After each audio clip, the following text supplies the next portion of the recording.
about? Does not everyone have a fireball in their bathroom? Is that not a normal thing? If so, I've just missed out on normalcy.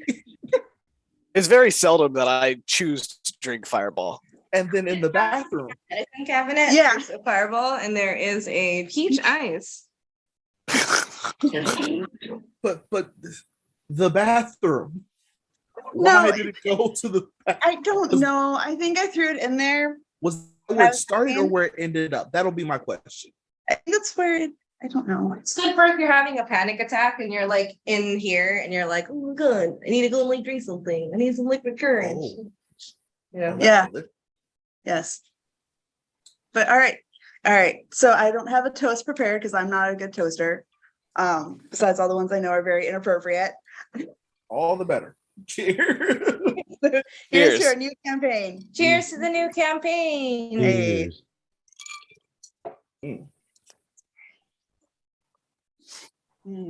My beloved. Definitely trying a new combo. It's been a while. My mouth tastes gross from that Fireball.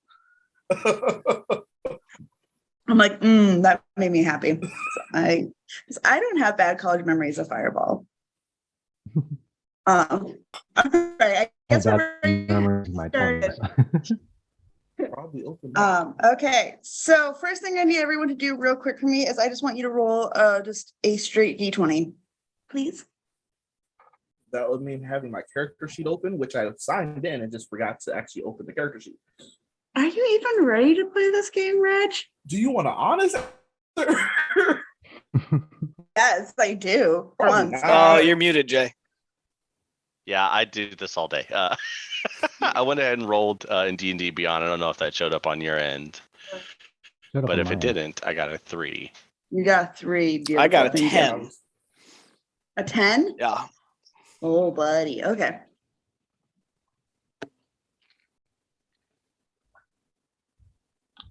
These are my peoples. All right, what else did you guys roll? I got a 6. Was that Gurnt? That was Gurnt. That was Gurnt. I hope you know that's how I'm going to just address you. It just brings me so much joy. I would have it no other way. Okay, excellent. I'm so excited that this is gonna be fun group. Red, what'd you get? I am turning off the thing that sends all my rolls to that other place. I have that half set up because I don't understand it because that's technology. I was taken step by step through the process. And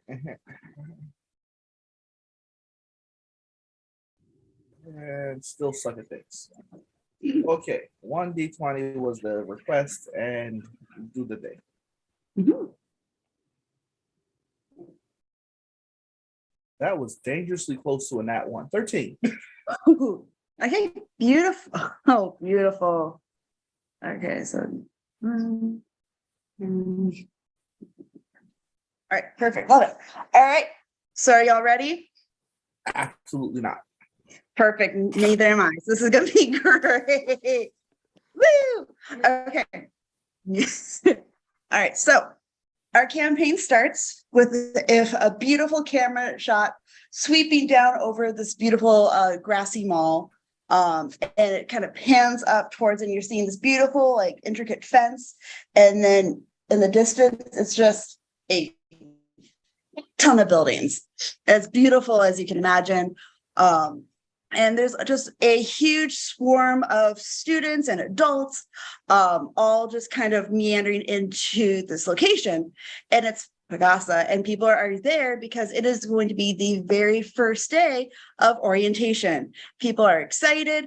All of your characters, you received a letter telling you congratulations, you've been accepted, and that you need to show up at this date at 7:30, and you will figure out everything about campus, how your rooming situation will be, and getting ready to start, your new part of life here. Nice. Now, since you guys all rolled so beautifully, that's going to figure out who shows up first.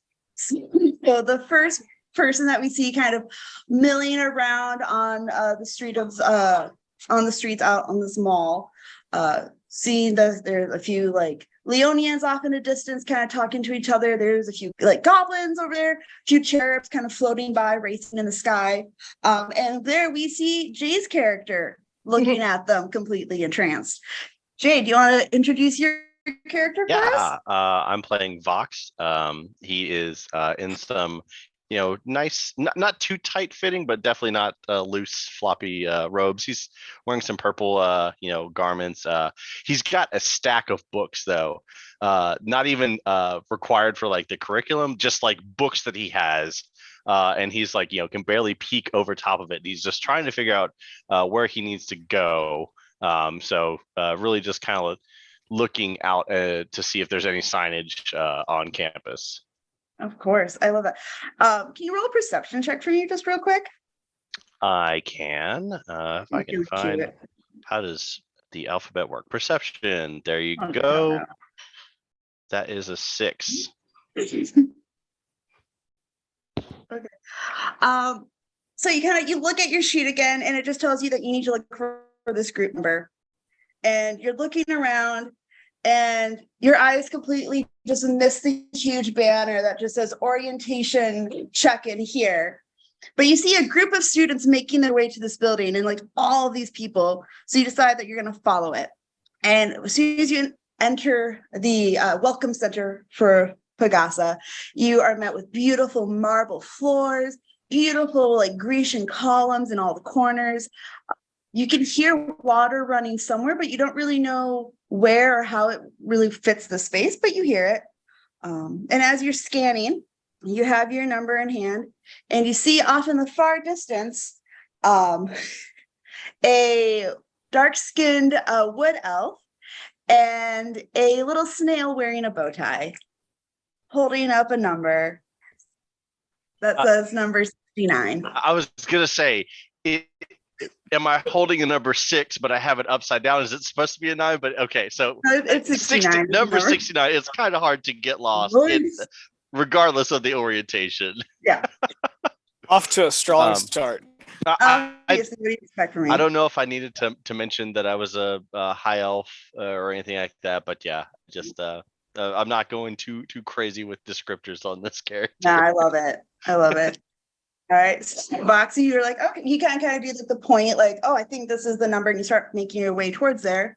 And while you're walking there, we have Gert stepping into the welcome center, holding the piece of paper in hand. And Gert, do you want to tell us about your character? Yeah.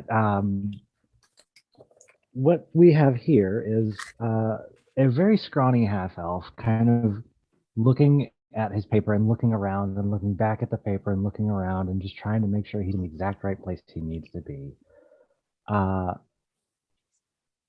don't know if he's succeeding though, but he's absolutely just clad in black and ripped, torn jeans, torn pants. His hair is just a complete unnatural color for a half elf of his size, I guess. And with him, he's got on his back a weirdly shaped case, kind of oblong on one side and straight and narrow on the other. That's kind of, I guess, bumping against him as he walks slowly around, trying to mingle with the crowd. All right. I love this. So while you're looking around, your eyes are kind of glazing over because there's just so much like bright colors and like joy, which is compared to your very, emo nihilistic mindset. Your eye does keep getting pulled. You see in the corner that there are a few dwarves and some half elves, and what kind of looks like an octopus, like in a bowl, that they're all wearing like dark clothes, and they have like chains on them. The octopus has like some like metal cool studs like on like its tentacle. It's weird, don't question it. But Nancy, my beloved. Nancy, accidental cameo of Nancy. First thing I thought of The locket. Nancy. It's Nancy's brother. I can't think of an end name right. Nick. There we go. Okay. So you see that, but you see that their number is 42. And that doesn't match up with what your paper says. Can you do a perception check for me real quick? Yes, yes. 17. Oh, beautiful. So even though you feel pulled to go and talk to these like really rad people that totally just like would understand your mindset, you realize that you're instead stuck with this chipper looking motherfucker of a snail. And he has like a bright neon bow tie on, and he's just like excitedly talking to this high elf that's over there. And then there's this other elf woman, she just looks bored as hell. Is kind of fucking around on her little Mondron gadget during that. And so you realize that's where you're supposed to go, and you start making your way towards there. All right. While you're slowly, still pining for that group, we have our third person to show up, which is Matt. Yes. Hi, everybody. So you see before you a lizard man with wearing kind of like these muted green robes that flow down. His head is bright pink, and his hands, his little dangly bits, are dark blue. And he's just kind of has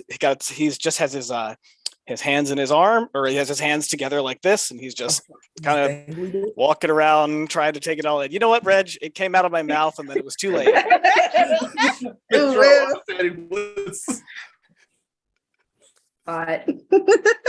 Good start for this character. So proud of my children.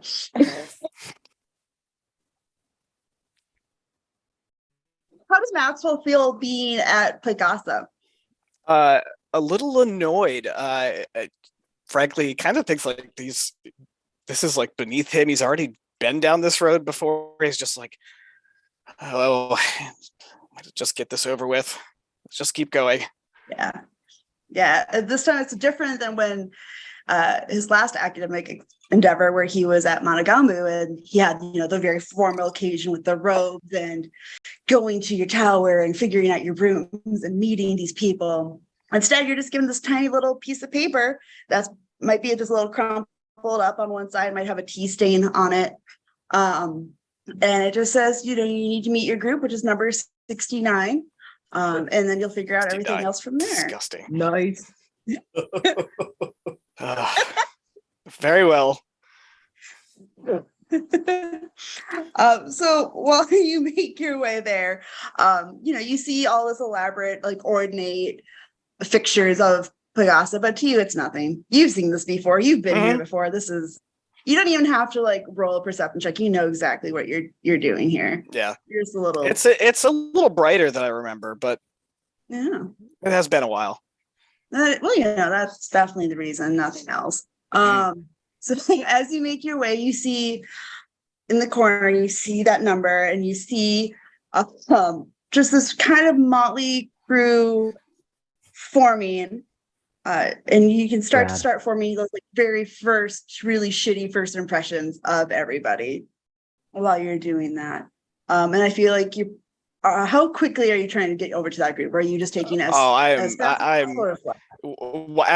I'm taking this group of strangers in, I'm just hesitantly slowing down, and I'll eventually make my way over. Kind of greetings, everyone. Oh, hello. Nice. Okay, I'll keep waiting. The little snail is like excitedly waves at you. He's like, new friends, come over here. And he's like anxiously like waving his little like stubby arms towards you. And while you're slowly walking in, at the same time, we have our final member joining the group, which is Reg. Let's go, DB. So visually, you see somebody who's definitely a little old for going back to school, and also looks kind of homeless. Like his robes are a little tattered, his hat's a little, you wonder where he picked it up, and he's walking around talking to himself, but not in like the kindly, oh, I'm gonna be okay sort of way. Like no, I'm telling you, this is, I don't have to go here, but I have to go here because otherwise they're not going to tell me what's going to happen. I got it. 69. Who made this? And he just goes about.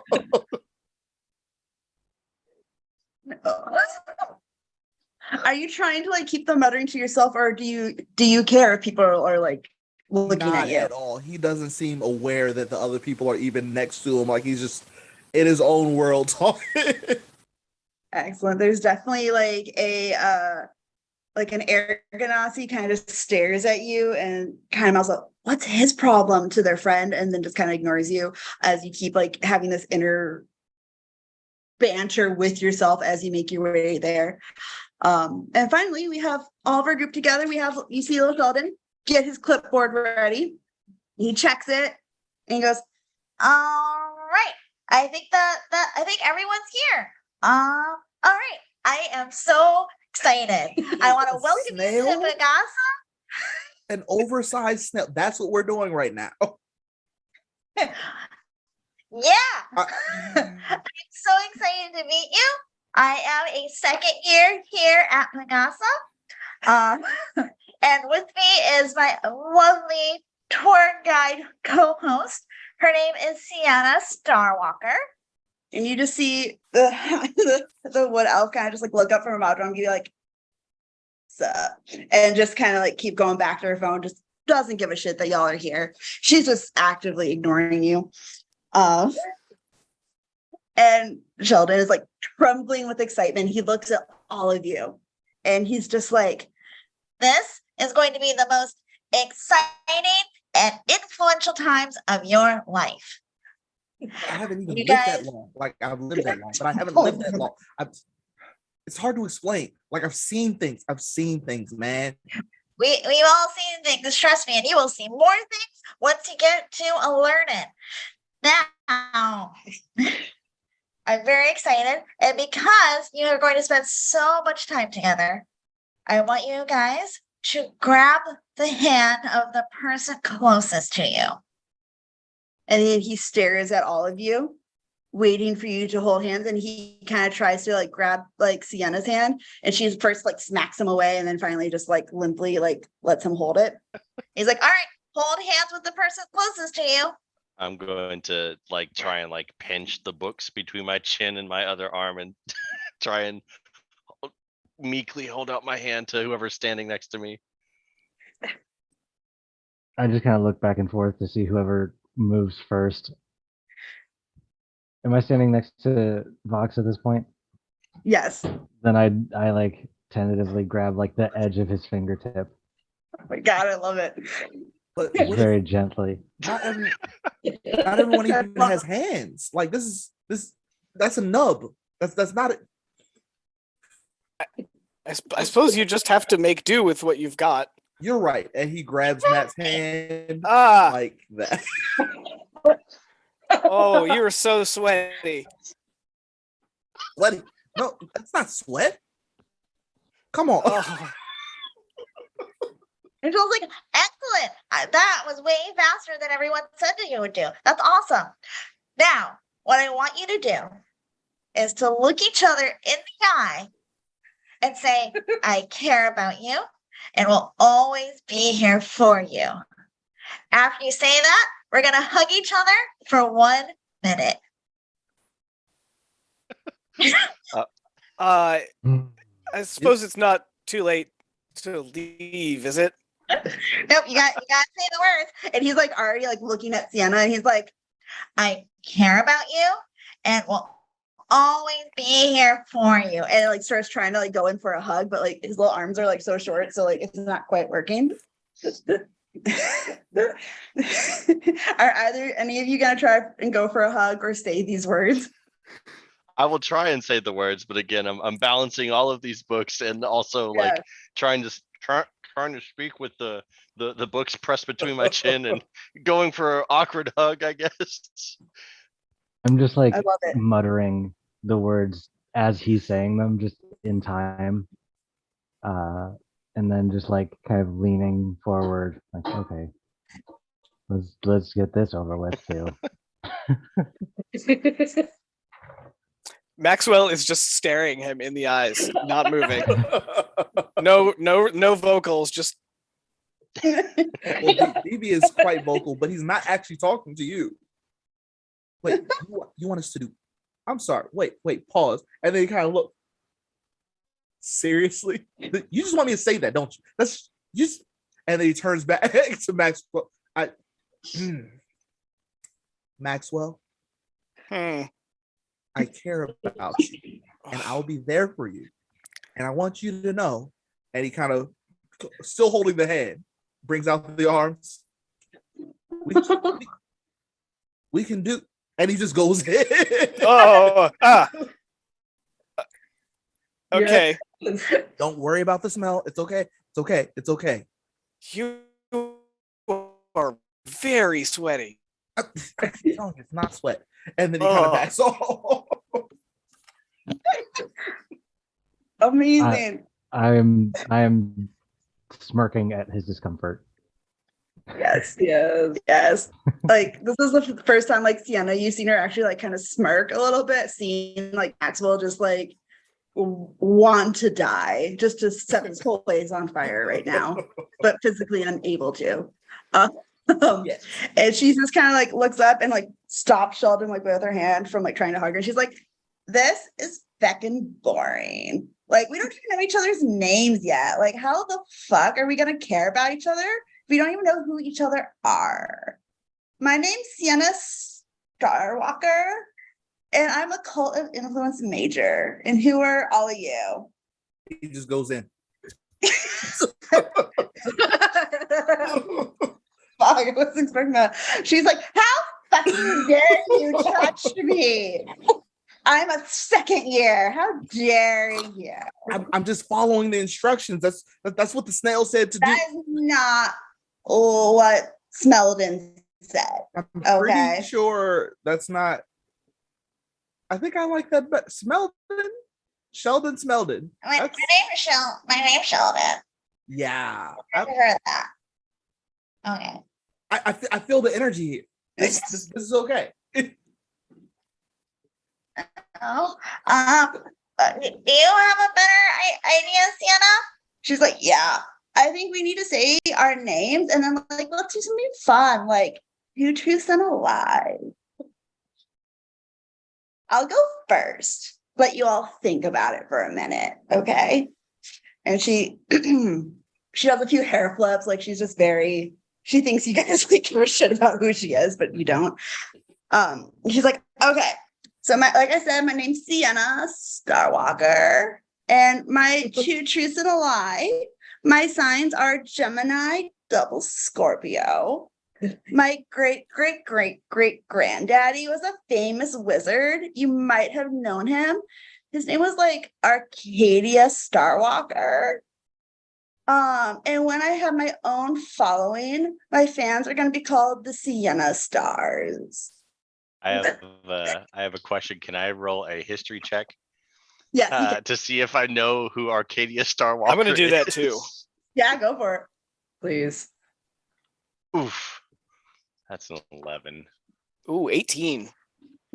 With 11, like Vox, it kind of like the name like tickles your brain, but like, you know, like it's just the name that went in and went out, like in a really boring history class. Maxwell, you know that name because you've heard your father talk about the Starwalkers. Like they were a very influential family. They also come from money.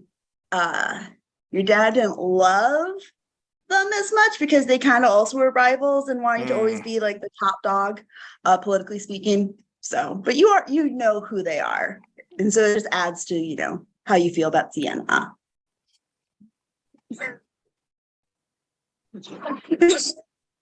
Anyone want to guess?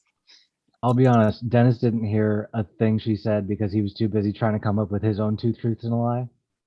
Yes. I will let you. If anyone wants to just roll a d20 for like a luck roll to see if you can guess it, I'll let you do it. Oh no, I don't have to guess. It's the second one. It's definitely the second one. I know it's the second one. We're good. I don't need to roll anything. I'm sorry, did you say double Scorpio? Yeah, I don't think I've ever That- heard of that. That's That's the a new lie. one to me. Yeah, I feel. I don't think that one's correct. Oh, look at you knowing your astrology. You're right. I'm actually a Leo sun, an Aries moon, and a I didn't Scorpio ask. rising. Well, now you know, because it seems like you're gonna be like really good with astrology. I'm excited to see what's in your future. Get it? Mm.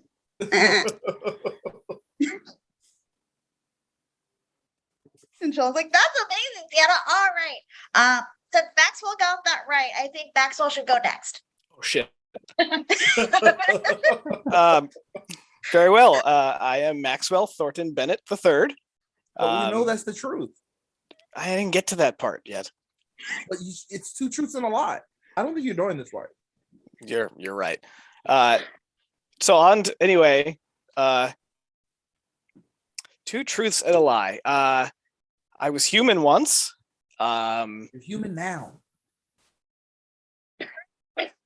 Sorry. No. Anyway, I was human once. Yeah.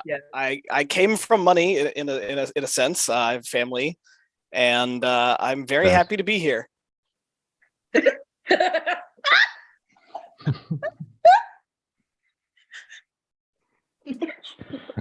So I'm definitely not going to pick I'm happy to be here. Yeah.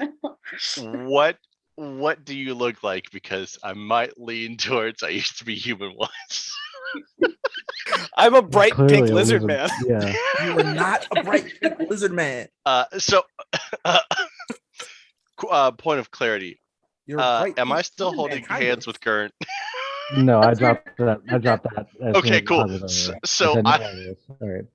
When you were doing your two truths to the lie, when you did the I used to be human once, I immediately like plop my books down and I pull out a random book and I'm trying to find like any kind of reference of this kind of metamorphosis happening. Ooh, animorphs. No, not. I did post a picture of it in the Discord. You did. Yes. Yes. I mean, if you want to roll like a history check real quick, Vox, to see, if maybe you can find something in that yield tome. Let's see. Maybe history will be kind to me today. No. Got a 9. Got a 9. Okay, hang on. Let's see. Yeah, now you can't find jack shit. For some reason, like open up this book and it's just like all math numbers and there's no history in it whatsoever. I don't understand how you guys are struggling here. Clearly, he's human. Clearly, he's not happy to be. He's very happy to be here. It's the second one. The second one. It has to be the second one. DB's like, I'm fucking rocking this two truths to the lie game. Keeping score. He just looks at DB just. I'm looking at your smile. Yeah. Ugh. Sheldon's all like, yeah, obviously you're happy to be here. So it must be the lie is that you were a human before, right? Nope. He's a human now. That's good. We'll just move on. Right. Okay, so then pick someone. Until Fine. Deep. You with the who thinks they know everything about me. Go ahead. I don't know everything about you. I haven't like read your sheet or anything.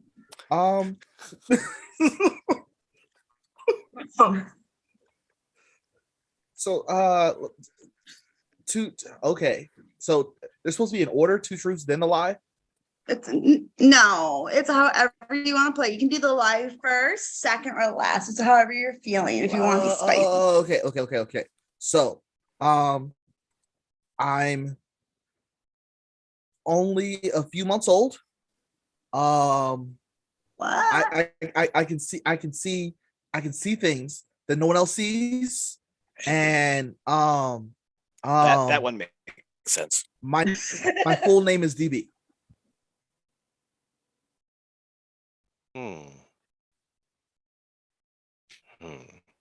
Well, he's picked the second one every time, so Strats. Good. I feel like that's what. Yep. Yep. I definitely do say that out loud, like in character. By the way. I was like, yeah, you're right. I'm gonna go with this one. Yeah, that's number 2. No. You see, that's the thing. I can still see. That's why I know he's a human. I see things. There's people who are just controlling us. They're controlling our minds. Sienna's And my like, name's not really DB. I have a full name, and we just don't talk about it. Oh, well, you brought it up. what drugs are you on? Are they like designer? And he's like looking down. By who? I don't know. I don't know who like this year's new crop of like manufacturers are, but like it seems like you're on some really good shit. I'd like to say I bought it, but that's not really true. Gert, I think you're next. Who's Gurnt? I don't know who Gurnt is, but he really does see things. He sees into a different world. All right. Hey. It's like, what's up? My name's Dennis. You can call me the Prince of Darkness, or no, that's stupid. Don't do it. Just Dennis is fine. I'm sorry. So Prince of Darkness. no, I said Dennis. All Prince right. of Dennis. If that's what you want to be called. The Prince Yes. of Dennis. Is that like a country? No, No, I it's don't like think that's a country. it's my That name. It's sounds what my like a dad country. calls me. And Oh. yeah. So my 2 truths and a lie are my That dad's a wasn't a lie. prick. My Yes. brother sucks, and I hate my mom. Which one's true?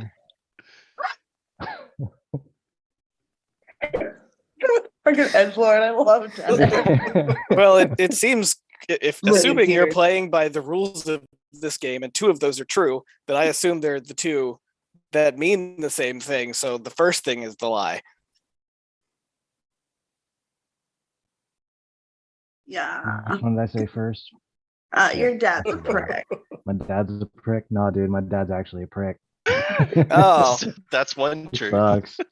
He tried to tell me not to paint my nails. I hate him. Piece of shit.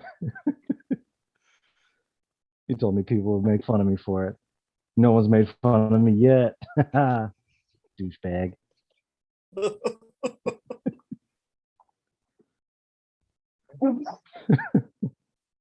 Love Dennis. Oh god. Okay. So if it's not your dad, then it's one of the other 2. Right? Yeah. Yeah. Sienna's bored and is like looking at you guys. Yeah. And I unwrap a stick of gum and try to chew it nonchalantly. Yes. Let's do a sleight of hand for that to see how nonchalant. Great. That's your like, mouth. I love this. Can I do it with disadvantage, please? Yes, you can. I would Please. like permission to fuck up, please. Yes, yes. I Well, I will- don't really need permission. I got a 4 on the first one. We get that one. Yeah, I absolutely miss my face and like try to stick the gum into my cheek at first. Dude, I think Come he's on. crazy. are I, you like turn away serious? as if I didn't do anything. I really feel like everyone's just side-eyeing you except for Sheldon. And Sheldon's just like, Okay, so if that one, the first one's true, I'm gonna say that you love your mom because I love my mom. Yeah, mom's all right. Yeah. Not right. I have to spend 5 years with these people. It Not is really gonna be 5 the years. best 5 years of your entire life. Mm. I turn my head the other way and I'm just looking off into the distance. Time is just kind of relative. Like sometimes it feels like it's been days, but it's really just been an hour. What? What, man? Like she's all like confused. Everyone's confused by it. And Sheldon's like, Okay, I think that's our thing. My name's Sheldon. If you have any questions for me, let's go. I will not be playing this because I do not believe in lying. Let's go. Sheldon, that's awful. How could you do that to Vox? Hang on, wait, I Sounds like, can react in what? here with a sad face. and like he's like, I'm so sorry. and he's like, You were hiding behind your books. I didn't see you. The sad emoji. he's like, No. And he Right, kind of Vox, puts a you tell hand us on yours. Vox's already overburdened shoulder. It's all right. It's okay. It's okay. People get skipped in initiative all the time. It's fine. It's fine. It's fine. Hey. Okay, so if it's my turn to do two truths and a lie, my name is Fox. I care about you and will always be here for you. And I'm a 10-foot tall dragonborn. Obviously human, so you won't always be there for me. Yes. Wait, no. Hey. Yes, I will be. And I care about you. Oh, I like you already, Vox. I'm so sorry. Just from like where I'm standing, because I'm so small, like it looked like a pillar of books just like appeared out of nowhere. his like eye stalks are like shaking, like you can tell he's like on the verge of tears because he thinks he like messed up. I could totally help with that. I've got this thing, and he goes to try to take all the stack of books from Vox. Did you actually let them go? Yeah, sure. He just sets them down. Thank you.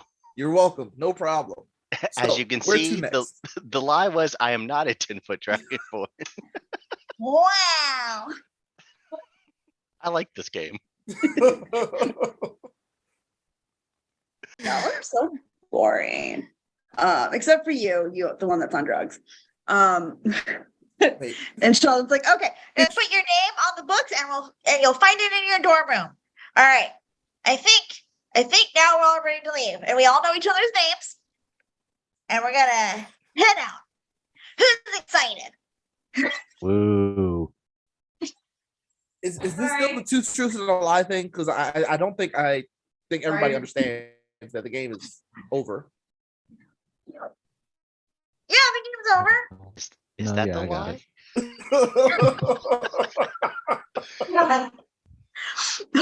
So confused. Sheldon like has like, God, one of those like fucking like flags that you see when you're at theme parks that like the huge tour groups have. It's like it's a purple, gold, and a white flag, and it has like a little snail like crest on it with like a shooting star next to it, so you know that's Sienna and Sheldon's like little group flag. It's special. And so as they start walking, I'm going to tag y'all on the maps again just so you can have those for reference, because you're going to be walking through the Pag Asa Oasis Welcome Center, and you're going to pass the Centro. I'm going to look at my pronunciation guide for the Centro Nong Banal. My wife will tell me if that was wrong. It probably Siyempre was. sa mga banal. That, thank you. And Sheldon's going to be like, And this is where the secret assembly meets. Now there's a group of like all the religious, like important people. You can find demons there and deities, and like obviously the Stony Snort is there, of course. But it's really cool. You can always talk to them. Like if you decide you want a patron, or just kind of want to learn more about religion, like you can talk to them. I don't recommend talking to like the business owners or like the headmasters for the schools, because they're there too. They don't usually have as much time. and when you're walking through, like you have these beautiful, like dark mahogany doors, and it's just slick marble in all the hallways. And you see, like there's like a meeting, like conference room area, and there's some probably gods walking towards there. You see this big like jolly green giant walking past you. You see a few gins kind of floating by. You see a large man in a like white tunic holding a large chalice of wine, kind of drunkenly talking to a man that has these huge, large gold horns kind of wrapped around him. He has like black, kind of oily hair. You also see a guinea pig kind of scurrying around as well. Oh, I'm sorry. Too soon. Too soon. What's too soon? No, nothing. Now, Oh, is this like a guinea pig sized guinea pig or like? Oh no, it's like a big Okay, huge, okay, cool. like Oh, like like it's the size of like a large hog. Yeah. And 10 points of psychic damage. exactly. You're welcome. Dead. And Jolly man with green like giant. white hair and like is doodling a comic. DB, if you want to like roll like a history check on that, you can see who he is. But otherwise you just kind of see this like large group kind of walking past.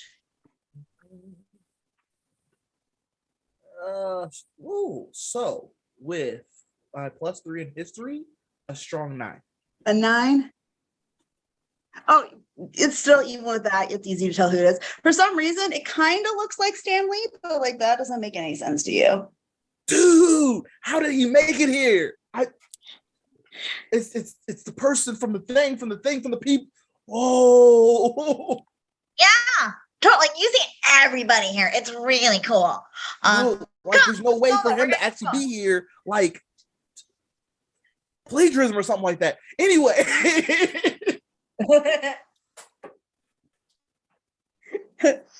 As you guys keep walking, you make your way out the west side of the Centro, and then you're making your way. You see the little second map, kind of down a little ways. You're making your way towards the bibliothèque.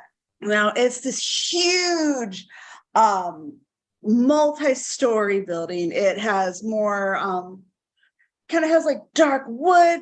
With it, there's like, it looks like the roof is all made with slate. There's some like gargoyles and some like really like macabre looking like statues like adorning all like the eaves. So none of them are alive, right? I haven't seen the movie yet. That wasn't a no. Oh. That's also not a no. And Sean's like, Anyway, let's keep going inside. and when you make your way in, you just see these double doors open up, and it's this beautiful double staircase that leads into the foyer, where right in the center is like this little like circular info help desk, where you see a beholder is sitting and just kind of like taking some notes, kind of futzing around. They have like somehow like a little like pencil tucked behind like one of their little like tufts, because they have like little things. Yeah. And Sean's like, this is where you're going to spend the most of your time while studying here at Pag Asa. This is basically going to be your second home. Like, you're going to be here more than you're at your dorm. Wait, my second home? Where's my first one? Oh, you'll see. You're going to see your dorm soon. Don't worry. And Sean's like all excited. He's like pointing out, like, and over there is like the history section, and over here. And Sienna's just like, I haven't been inside this building since a year ago at my orientation day. Like, you really don't need to come here. Only nerds come here. I hear this. I'm like, yeah, that sounds about right. Yeah. Where is this place at again? You're like, good to know. And they're like, excellent. So like Sheldon's kind of like walking around, like there's all these like beautiful like stacks of books, and he's pointing out that there's like whole floors that are just like quiet like spaces only, where like You have to whisper if you want to talk. but even then, like that's hardly once you're a third year and higher, you can actually rent out private like offices to study in and like to leave your work in if you have to like huge projects you're working on, and everything like that.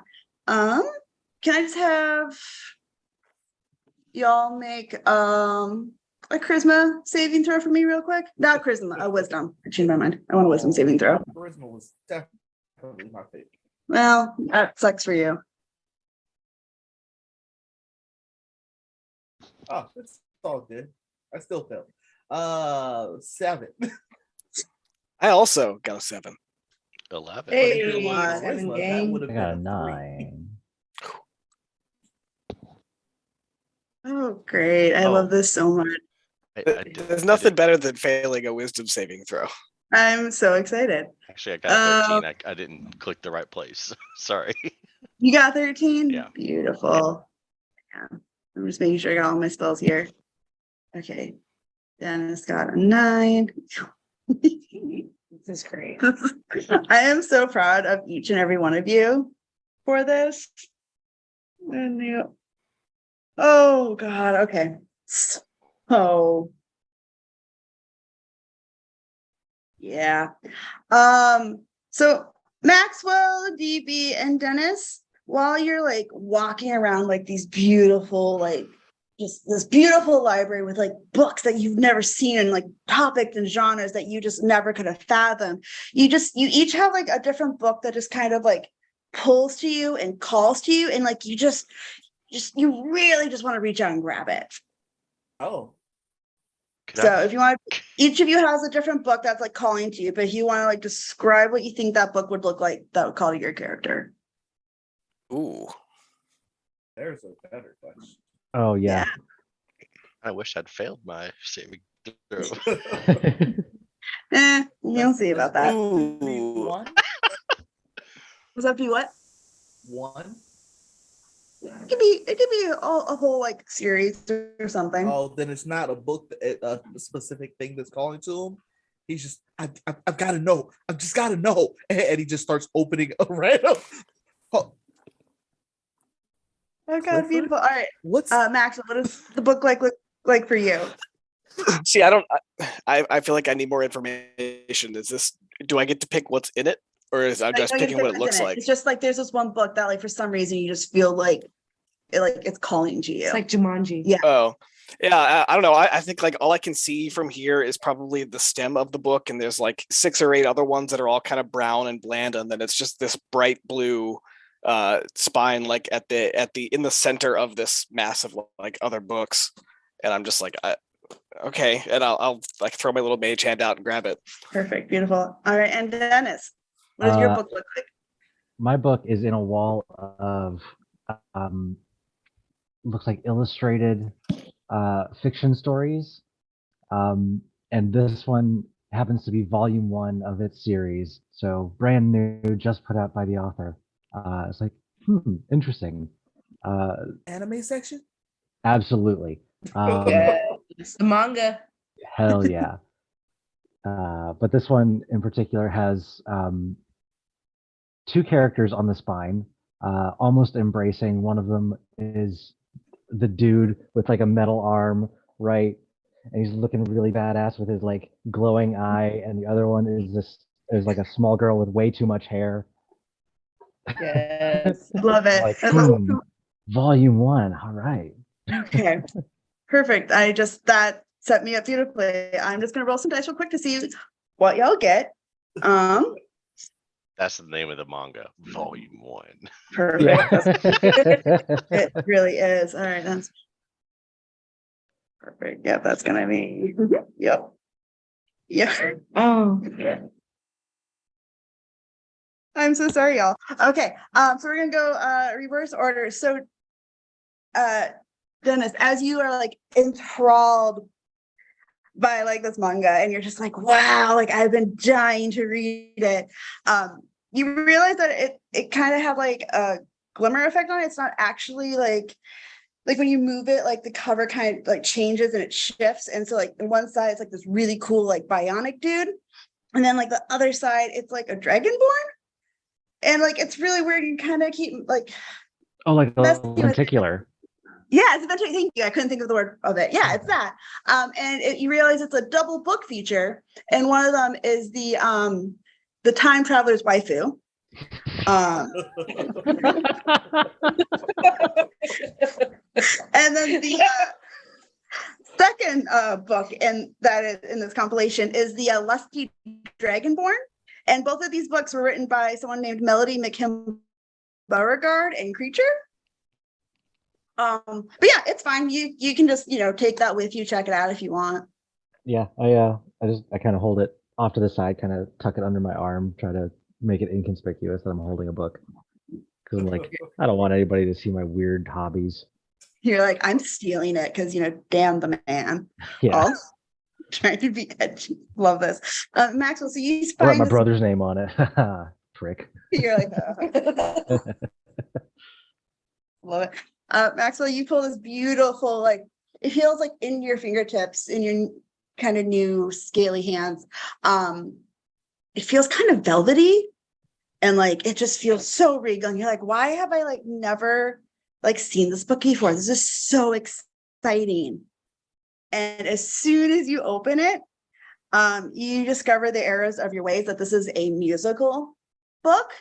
Oh no. And that it starts blasting at the top of full volume in the area. It starts playing Never Gonna Give You Up. Ah! Never Ah! Ah! and you're just like it just keeps like mumbling this. You take 1d4 psychic damage. Damn it. Am I rolling that or you? Yes, you are. rolling I'm gonna that? let you roll that one. Oh, that's a 4. Oh, Yeah. got him. Beautiful. All right, and I've then been DB. destroyed already. That's what she said? This library is cursed. Yeah, it is. You're like, I'm never coming back here. Monogambo's is so much better.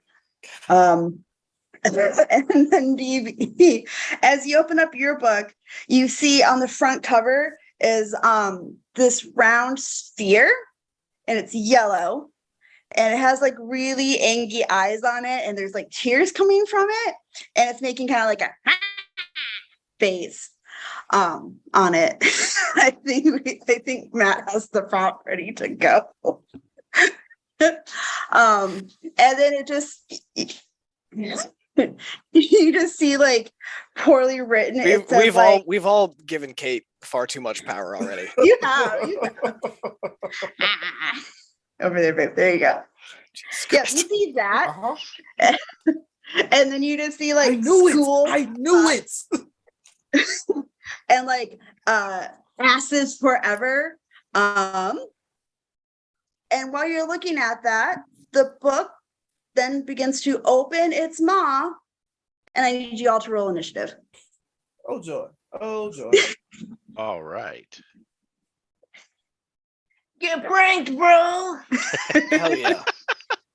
Like, get fucked, man. 15. Beautiful. Give me 1 second to get to my encounters. Okay.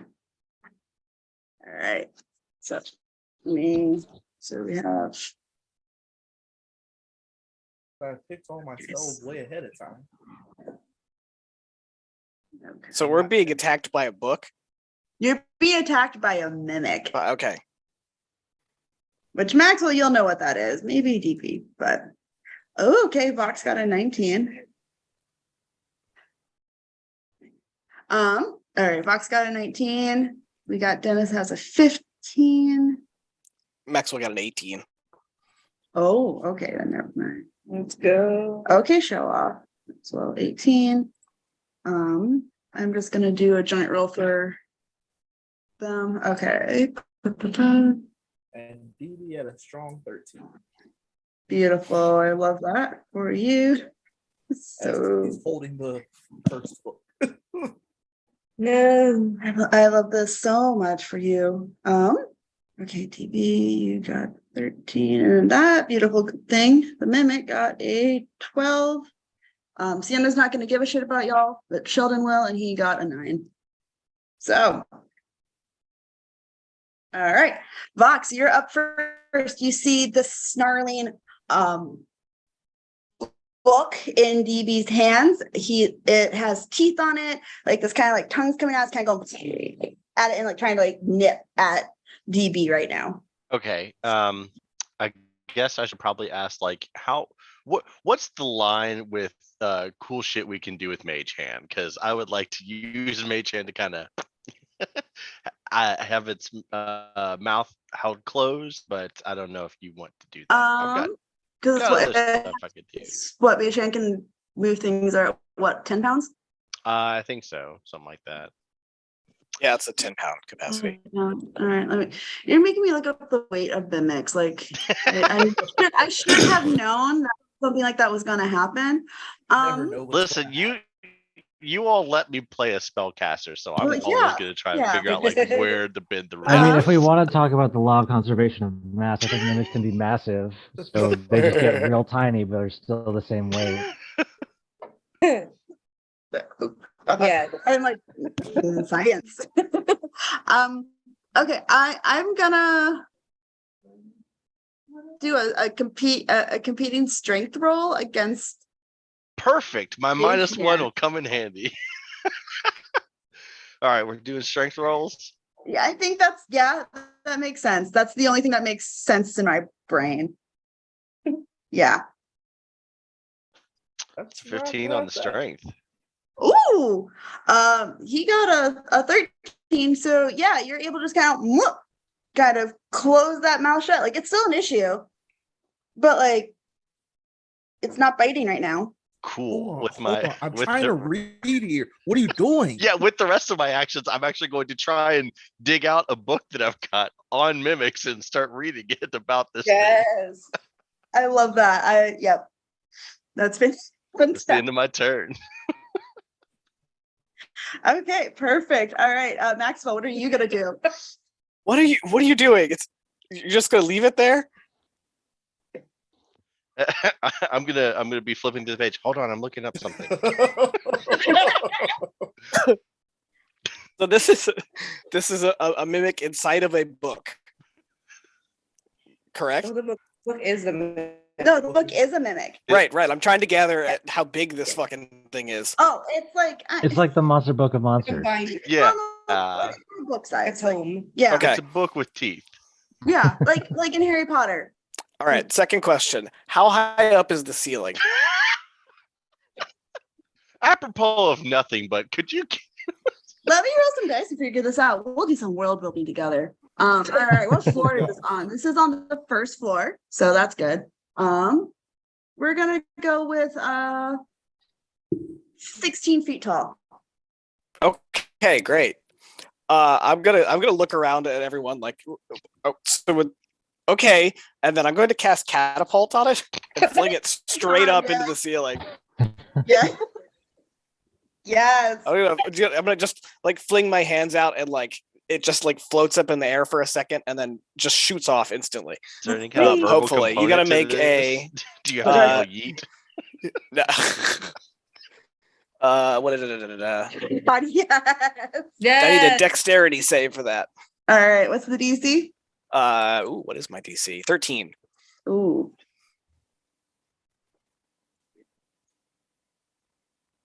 That's a 7. Cool. Yeah. My book. Oh, I rolled a 7, an 8, and a 7. That's Oh, a lot of damage. numbers. I don't know how much. That's a 22. Oh, beautiful. Yeah. Plus it has to fall.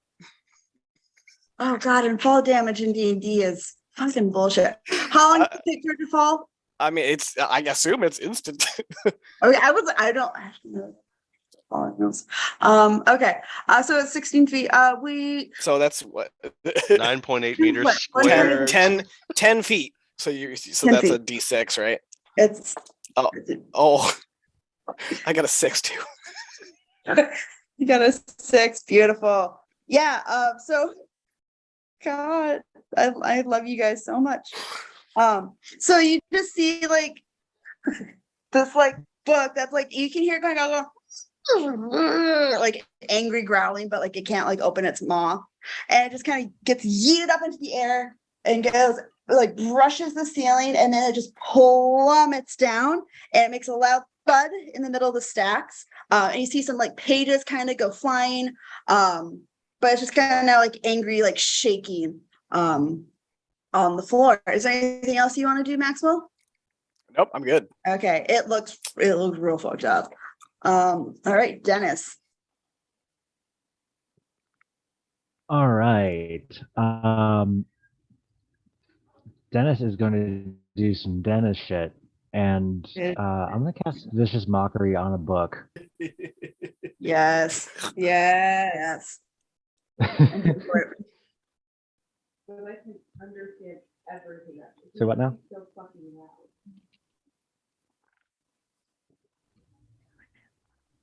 Hi, hello. Sorry about that. Oh, you're Yeah. Yeah, I'm gonna cast Vicious Mockery, and the shit that I say is, "Your binding looks like Nice. trash." Yes. all right. Is that a wisdom save That for me, is, or is it yeah, a straight wisdom attack? save. Okay. Uh, 4. we're off to a very strong start, y'all. Hey, y'all are fucking up this mimic real good. I'm so proud. 4 does not save, so that will be 1d4 psychic damage, Excellent. aka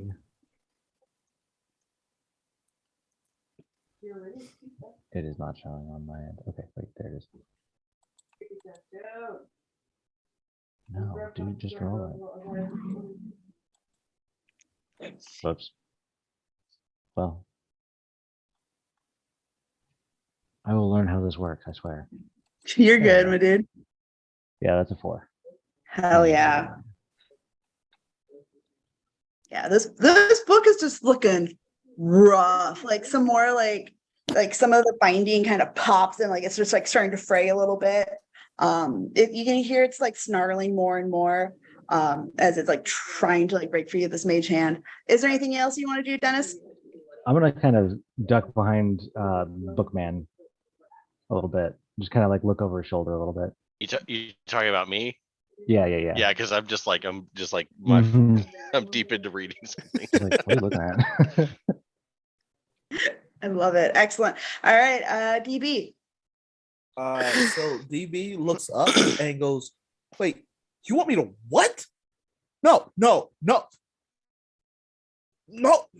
And then he reaches in his bag and grabs out a ration and goes, guys, hear me out.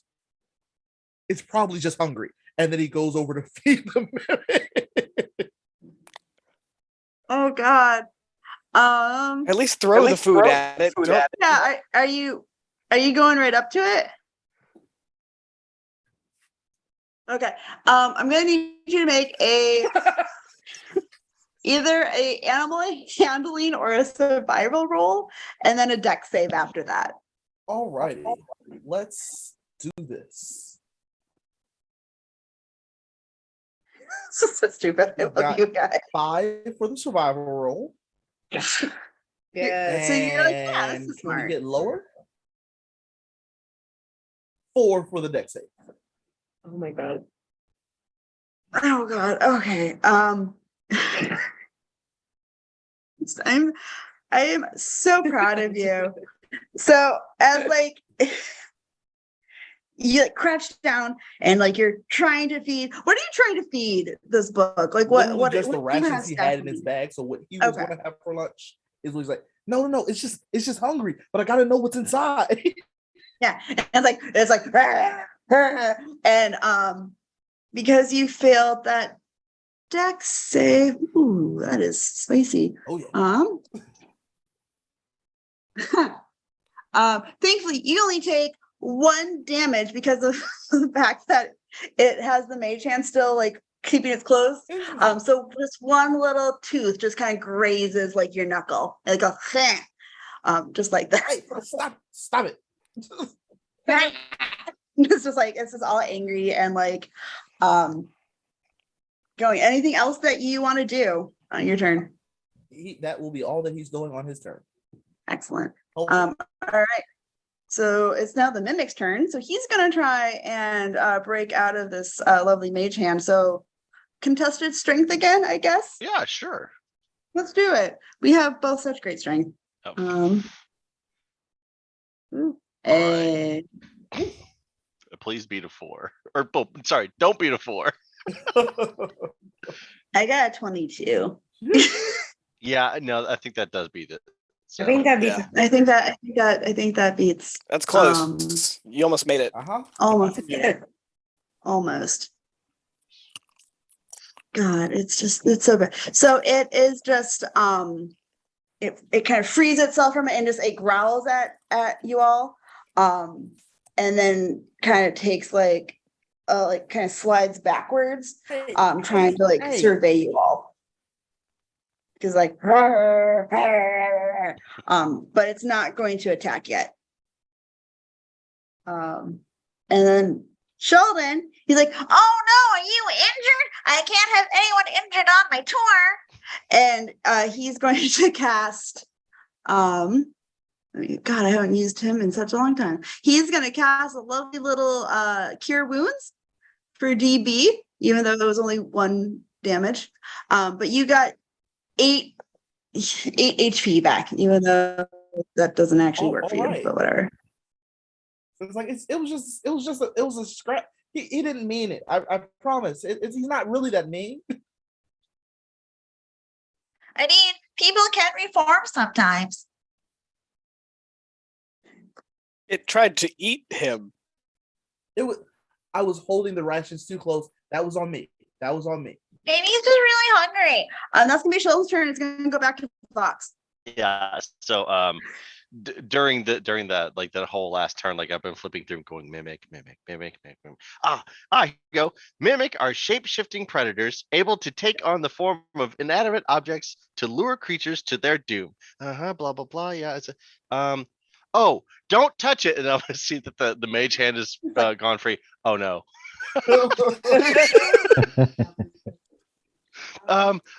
What to do? I'm gonna cast Ray of Frost at it. Ooh, okay. Yeah, so let's see. How does that hit? Ooh, oh la la. Does a 19 hit? Oh, God, hang on. I'm going to assume so. Let me just triple check. Oh yeah, that sure does. Okay. And so I will do 1 damage. Oof. Strong. Powerful. You're gonna mess up Beautiful. the binding. I'm distracted because I'm trying to read this book. It says, blast. When it changes shape, a mimic excretes an adhesive that helps it seize its prey and weapons that touch it. So don't touch it. I'm reading more notes. That'll be the end of my turn. That is beautiful. I love that so much. So much. All right, Maxwell. I'm dead. Not again. Oh no, I hit Maxwell instead. No. IRL. I'm just gonna look around like, are we gonna let? So what are we doing? Are we gonna try to destroy this thing, or are we helping it? It's like mixed messages up in here. Was that a question to the group? Yeah, I think it was. Yeah, yeah. So what I'm going to do is I'm going to ask that question to the group, and I'm going to hold action. If this thing tries to bite somebody else, I'm going to cast a Sacred Flame on it. If you're asking me, I say kill the thing. You're asking DB? No. It's gonna be all right. Maybe. Although mimics have only predatory intelligence, a few rare evolve greater cunning and the ability to carry on simple conversations. Have we tried talking to it in common or undercommon? See, it's possible. That's my turn. Y'all are gonna have a fucking mimic as a pet. I can feel this. You did this. You could have given us Nancy and you chose a mimic. I didn't think you were gonna weaponize the mimic against me. I should have known better. He's our pet mimic. I'm So- so proud. Okay, Dennis, what are you gonna do? So he said undercommon. I'm trying to see if I actually chose undercommon as one of my languages. Oh my god, I hope you did. Let's see. Jeez, oh my god. I don't know where to find it. Let me see. On your do you have D&D Beyond? Yeah. Should be at bottom left Bottom in left corner. languages. Yeah. Hell yeah. I took Okay, Infernal let's and go. Undercommon. Oh So my I'm gonna God. try to talk to it in Undercommon. Okay. Okay. I'm trying. This is amazing. I don't even know what to have you do a persuasion check for me. Let's just do that. Let's see if you can. I don't know. All right. What are you saying to this Yeah, that's killer book? That is a modified 22. Beautiful. Nice. So, what are you saying? What are you gonna say to this book? Sup, little dude? You chill? Like, you gonna be all right? Sorry, you scared the crap out of us. You tried to eat my friend over here. You doing all right, man? Get you some water or something. Look like you partied too hard, my dude. I'm trying to think of what the voice of a mimic would be. My brain's just like, "Sup, partner?" Like it's just like a southern like twang for some reason. It's Well, like, howdy there. "Well, howdy there, fine sir. Hail and well met. I'm just a little peckish, that's all. I was planted here by some adventure school students as like, a little prank. And it seems like it done got you real good. Yeah, you done. I'm just you real gave, hunky. You gave me spook there. You done did me a little scare tactic there. And I'll do it again. But, I mean, when I get hangry, like it's just no good. My mama always said that you always need to have snacks, and I understand. Well, my mom always said life is like a box of chocolates. That doesn't make any sense, but I got some jerky in the backpack. You want some? Jerky. And you just see, like, for everyone else who doesn't speak Undercommon, you just see like the book kind of like jump and it gets like real excited and like starts shaking. It's like I would if I wasn't reading the book. Yeah, I toss a bit of jerky to the mimic. You go, little dude. Okay. I'm just gonna roll. Let me see. Oh, beautiful. So like you throw it and freaking mimic just like jumps up in the air like Free Willy style and like catches it. And it's like this beautiful moment. But also it's the most cursed thing you've ever seen at the same time, like of your entire life. Exactly. Just thank you. Thank you, DB. And it just hears like it's like the Cookie Monster, like there's just like bits flying everywhere as it's like eating this piece of jerky. Yeah. Are we out of initiative? Unless you guys want to keep blasting, but yeah, otherwise it's fine. He's just a nomin. Oh, Let's see. DB definitely turns to dinner. Jerky. That makes sense. What wait. about that made sense? Wait. Yeah. Such mimics. Did you see that? The you said life's like a box of chocolates, right? Right? You did say that. I did say that, but I said that in Undercommon. Absolutely speaks Undercommon. Oh, Okay, great. Okay. I'm like, I don't know what you're talking about. I was No. Like you said, your mom said that, and you like your mom, which means I don't know what you're talking about. I have no idea what you're talking about. And he's like getting real nervous for a second. Like, As he's slowly realizing that other people like, learn can to speak I pet Undercommon. God, I'm so proud. So Sheldon's like, Okay, so next stop on our tour. and he's like kind of like sliming backwards, like there's like a little like make get like a little squishy like noise as he's like squishing like along the carpet.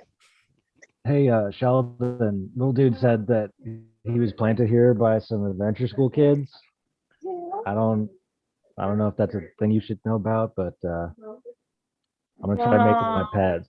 So, what's up, little dude? They're so tricky. Well, thankfully we can return him to the adventure school because we can see their tent in a minute, and I'm gonna give them Return? a piece of my mind. I don't feel like this is a rental. I think this little guy can probably just stay with. I'll take care of him. Jerky. That's all we need. Yeah, just be careful with him. He'll bite again. More jerky. More jerky. Got it. Just like don't run out though, right? Like, right? Yeah, I'll look over to Maxwell and Vox, like, right? Mimics, Sure, mimics I guess. might allow safe passage through their domains or provide useful information in exchange for food. So yes, keep feeding him. It's You know what? Fine. Sure, why not? You're already making life-changing friends here. I will roll my Wait, why don't we eyes have a pet and mimic? turn away. Proud. I'm sure everything is going exactly as planned so far, right? So much so. And this entire time, like Sienna's just been like standing there with her Modron, like holding it up like this. And she's been like kind of laughing at everything, but that's all she's been doing. She's like, all right, let's go. This part's gonna be a lot more fun than like being here. And she like leads the way out, and you're gonna go back eastwardly. You're kind of gonna go, if you're looking at the little map. No, I don't want to open the Spotify. If I can find my map again. Go away, Spotify. There we go. So you're kind of making your way back, and they point out that there's like the stadium, and it's really cool. We have lots of tournaments there, and right behind it is the headmaster's quarters, and then the adventuring centro, and like that's where you have some really cool hands-on classes. And it's really pretty because like at night it gets like really, really foggy. And Sienna's like, yeah, it's like really cool for like taking photos. Like it's the best like backdrop. It's fetch. Yeah. So you make your way, and you see this other behind the centro, and this by the stadium and like the Cucina Gavialis. There's like this other like teeny tiny little quad, and there is just these rows of tents that are up there. And you just see all these different students like mingling, and kind of hanging out. And Sheldon looks at you guys and is like, all right, now it's time for you to have lunch and also kind of socialize, get to know more about like our campus and even about Quandary, like where like our school is. Like it's really cool. So we have some tents up, and there's some like local merchants are here. If you want to get food, or like there's some businesses, or like there's some like clubs too. But I'm gonna go, and I'm gonna go talk to that group over there and let them know not to pull any more pranks, so that's not okay. And you see Sheldon's like pointing at like this one tent, and it's like all these neon colors, like there's green and pink and red, and a purple, and it's very kind of aggressive. And you just like all these people who look really cool, and they're all like have these Modrons. You see another snail is there. She has like a little microphone in her hand. She has these big eyelashes on her little eye stalks, and she's talking away. And you see that a few students are trying to set fire to the tent next door, which is more somber, more pristine looking, and it's members of the students of Monagambu, and it's a group for those who are dual enrolled at Pag Asa and Monagambu, and the AS students are those that are dual enrolled at Pag Asa and the Adventure School. So they're just trying to set each other on fire. What does the acronym AS stand for again? I forget what The it is. Adventuring School students. Thank you. Yeah. Yeah. TM. Hey, So they're trying to set the Monagambu students on fire. But yeah, so there is, and as like we're seeing all this, I will look over. I will kind of like side eye over to DB, and be like, so we just assume that they're just going to beat the snail up, right?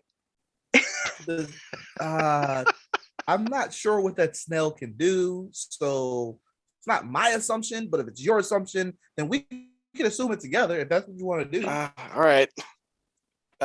I assume that's gonna happen, but We'll But see. in all actuality, probably that snail's got plot armor. That's what's really strong. So he sees Shelly kind of going off, and Cena's like, all right, because he forgot to tell you, like, be back in like 15 or whatever. Whenever you feel like you've like looked around enough, and then we're gonna go to our next section, which like is really bitchin'. I'm a big fan of it. But yeah, feel free to kind of just do whatever. I'm gonna go talk to my BFF real quick. So like make sure to say hi. They're like doing a whole live stream for like the Hoot. It's really cool. And she wanders off. And there are 12 different areas that you can kind of check out real quick. And I can tell you what they are. So if you're looking on the little mappy map that I tagged y'all in a while ago, on the side where Casina Ni Gavialis is, there is a purple tent, a red and black tent, a hot pink tent, one that's like all starry, celestial themed. It's like it has moon and stars. It's like a really dark blue. And then you just see like a group of really sweaty, kind of glowing humanoids and furbolgs and just a little bit of everybody doing some yoga on the quad. And on the other side, you have a teal tent, one that is a beautiful boysenberry color, I can't read my own hand. Oh, the dunk tank, and then the Monogambu and Adventure School one. And I'll write those down for y'all as well. So left side by Gav's kitchen. There is a purple, red, and black.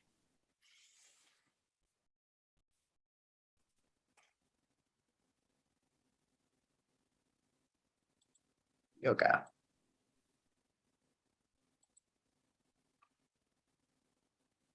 Field tent, poison berry, dunk tank.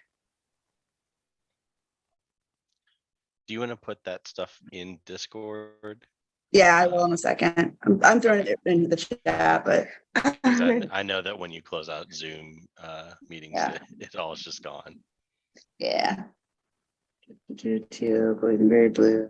I can be in charge of that. I believe in you, babe. We have a royal blue, which I don't know if y'all care about that. Royal blue, and then on a gumbo and ass. every time. Yeah. So yeah, y'all are welcome to explore. You can explore as a group. You can explore by yourself. If you want to do any perception checks to kind of get a vibe for any of the tents from where you're standing, you're also more than welcome to do that. Yeah, I have a question about the I guess the differences in the tents. Like we've got the coloring and everything. Yes. What's going on in this area? Is this like a little marketplace, or is this just like a place for different what are they called? Clubs at the school? A little bit of both. All these are set up. You can tell like there's like balloons and like some like kind of like fireworks and some like other like knickknacks to make it look very enticing. And you can tell that it's all done because of orientation day. Okay. There's even like a big sign that says like orientation day, like meetup. Like it's like a whole thing. All the food is going to be free. Any items, it's all for you to kind of get to know like professors and just like the area and your community that you're going to be involved with for the next 5 academic years. Okay, so a little bit of metagaming. I'm definitely looking for one of those drawstring backpacks so I can not be carrying all of these Oh books, my God, I love that. or at least have some of them in my backpack Okay. a little bit. So I will tell you that I wasn't sure if there was a welcome package Yeah. where we go. There's probably a hideous tote bag if you look anywhere. Oh yes, don't you worry. Okay, so I have at the dark purple tent, It would be one at the hot pink tent. You could definitely get one there. I'm trying to see if there's anyone else. And at the boysenberry one, you would be able to find one. If you want to know the names for them, you'd have to roll a perception check or an investigation. I can't really see much with all the books, so I think I'll just I'll be waddling around, and then like when I see one, I'll drop my books onto the table, make a loud thump, and be like, "Are these free?" So whichever one is the closest to the entrance, I guess.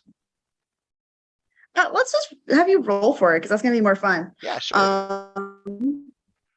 What would you like me to roll? Let's roll D20 or a D4. a D4? Yeah. All right, I can do that. That's 8, 6, and 4. Roll to everyone, please. There we go. Max damage on the whatever roll. Ayo. Give me the best. I rolled a 4. You rolled a 4. Excellent. All right. Perfect. You were so close to being so cursed. Maybe next time. I still have faith in you. All right. So you kind of plop your books down and you look up and you see there's a minotaur working there. He's got denim coveralls on and a little gingham red handkerchief tied around his neck. Okay. And then you see a water genasi and they have a little kind of looks like a train conductor hat, but you haven't heard of train, so that's weird. And then you just see the words on the back, and it just says Felkusberry Farms. Okay. And you're okay. You're all right. And they're well, howdy. Welcome to meet you. Are you wanting to learn more about working at Felkusberry? No. I heard that these backpacks are free. I'll gladly take any literature. I love learning more, but I'm so glad you actually are our first person to stop by. I'm really excited about that. I guess I guess everyone kind of has jobs right now, which I understand that.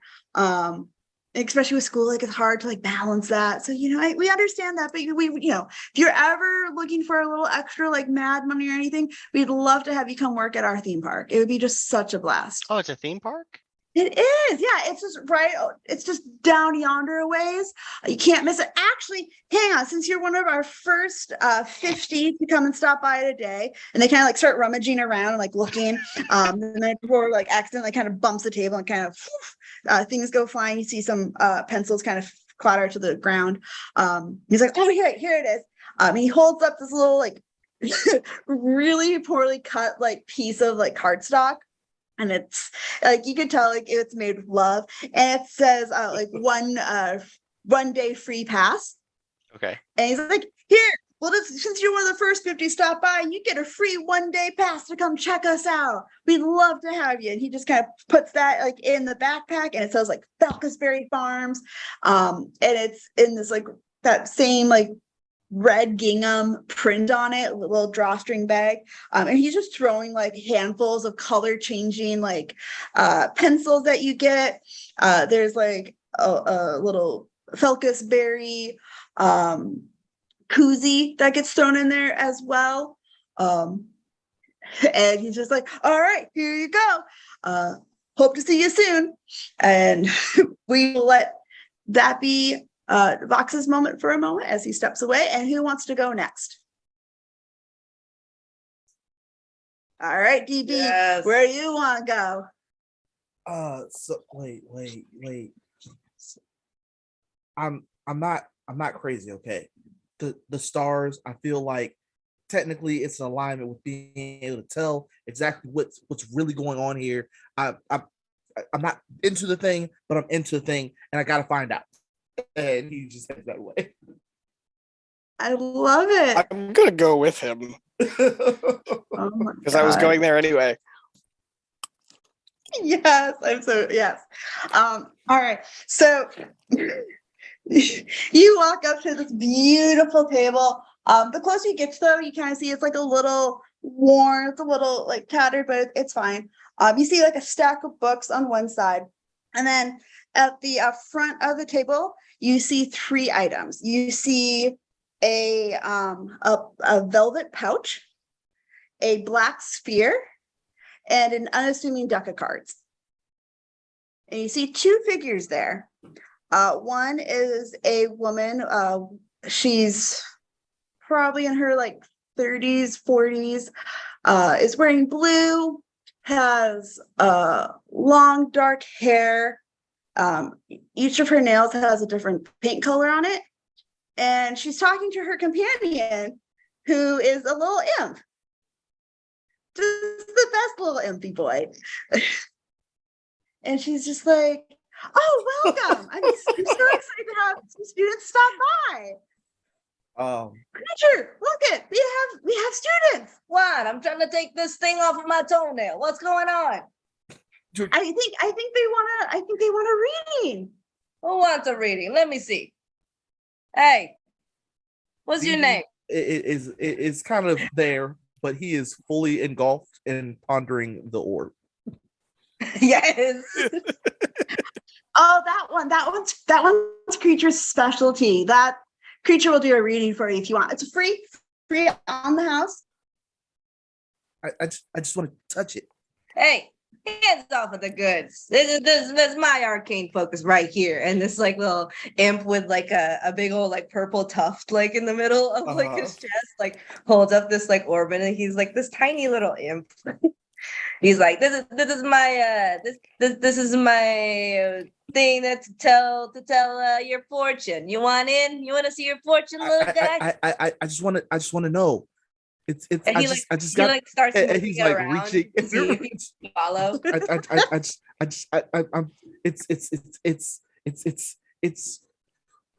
stop it. Oh my God. Hey, look, this guy likes this ball. He's just like. You could probably do this for hours. I'm not sure he'd even figure it out. It's absolutely something that he'll just sit there and I just hey, please. Is he here? Is he calm? I don't know. Wait. He's like, Creature's just messing with DB right now. That's beautiful. And what about you? Since Creature, I can do a reading for you with one of the other two items. You know what? Surprise me. Dangerous. Oh, okay. All right. Why not? So- I'm in a new place. I might as well loosen up a little bit. God. So she grabs the cards. She's like, I'm excited. I haven't used these in a really, really long time. So I'm just gonna shuffle them. And when the moment just feels right, just tell me to stop. Okay. So I'm just gonna keep shuffling and then just let me know when. Okay. Just let me know when. Just let me know when. All right, now. All right. Excellent. So God, you lucked out on that one. So the deck that she was playing. I would have let that go on for a lot longer, probably. I know you would have. So that was definitely a deck of many things that she pulled from. Thank God he got one of the good ones. So she pulled a key for you. So you end up getting a rare weapon, just like materializes in your hand. Okay. Like, oh fuck! Oh God. Wait, it's gotta be something cursed though.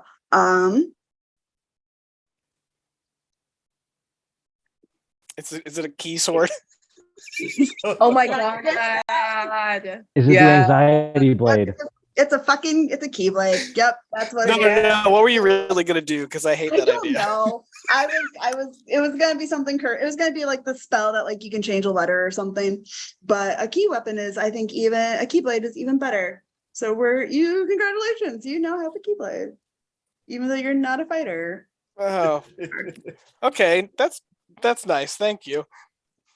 You're welcome. That's so exciting. Usually people kind of just like disappear when I do that. So this is really cool. Yeah. Well, I'm glad you warned me. Of course. I always warn everybody. You never know. And she like looks over at Creature. Is it over here? Is it over here? He's like Misty stepping there. He's like, hey. Oh, he's 100% and he's I just want to hold on. He's just like flying away, like, Somebody's chasing me. This is like a Die Hard movie or something. No.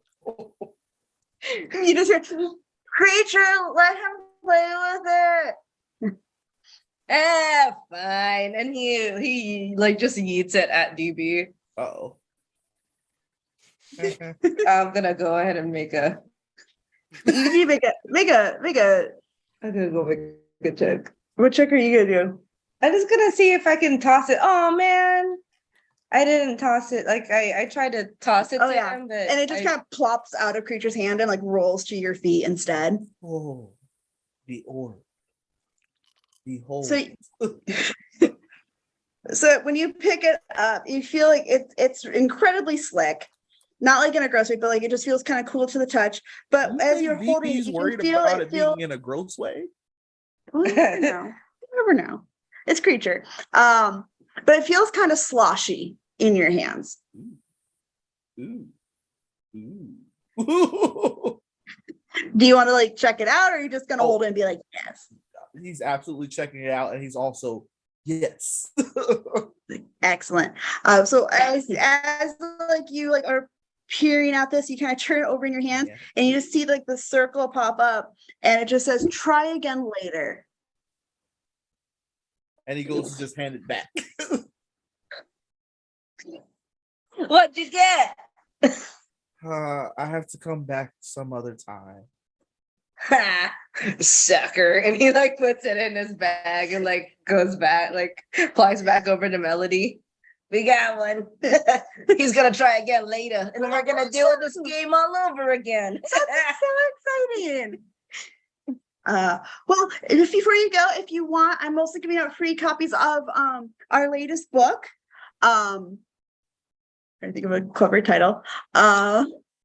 It's called The Spell Book, and it looks like fucking like Nicholas like Sparks, like The Notebook. Like you can tell like on the cover, like they're in real rain, and like it's very dramatic. Yeah. Sure. Yeah, I'll add it to the stack. One more Yeah, tell your friends. I hope to see you in my classes. Wait, you teach here? Yeah, I'm the divination professor here. Oh, I think I'm in your class actually. Oh, so are you taking the one that you can learn how to make your own tools for divining? Yes. Well, I course. can't wait. You never know what creativity like students have. I've just seen everything. I've seen students use nails. I've seen people use like chicken bones. That's kind of a more common one. I saw someone use strangely like the stems of a very like odorous like plant. It's just you find the strangest things. Oh, I think I know exactly how this could work. Well, I'll figure it out later. If I figure it out later, I mean, I'm pretty sure I just got a vision. We'll get there. Oh, I can't wait. I'm sorry. Did you say you just had a vision? Max, yeah, it's fine. It happens all the time. Is your friend okay? Does he need to go to the infirmary or something? I know a guy. I haven't decided yet. Well, okay. Do you need to go to the infirmary? You look like shit. I feel like shit. You don't see that. Oh, sorry. People. Sorry. You Yeah, gotta you're work on that. you're a student. Sorry. Yeah. Sorry. You have to watch your language. She says that she's like peddling out like smut to like the students. All right. So while y'all are hanging out with them for just a little bit longer, Dennis, where are you up to? Where do you want to go? So after the three of them walk off, I'm just like, all right, bye, I guess. I'm just kind of wandering down the main fairway, just kind of listening and smelling the air and trying to find anything that kind of stands out. Most things are generally disinteresting unless, like, I don't know, if maybe I hear something like some people singing or some weird instrument I've never heard before, or in lieu of any of that, definitely seeing if the dunk tank is looking exciting. Ooh.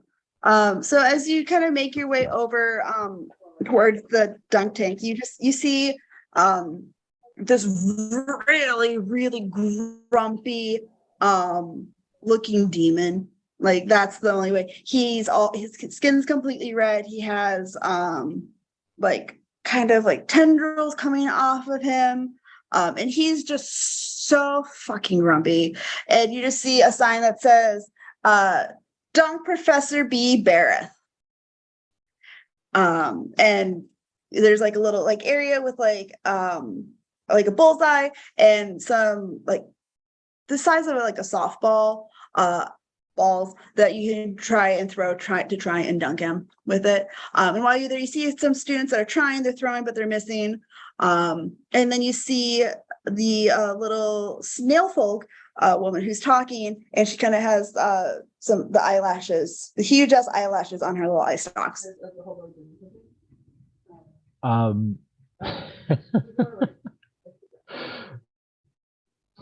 Can I cast Bardic Inspiration on the person who's throwing next? Absolutely, you can.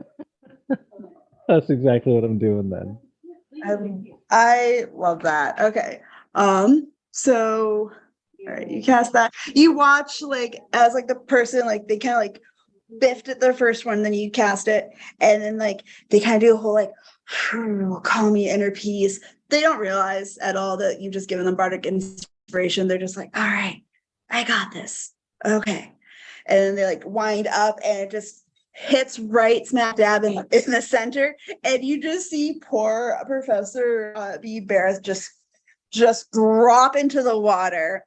And all the students are like cheering, and some professors are too. There's an ASMR nearby that just like looks very smug about the whole situation.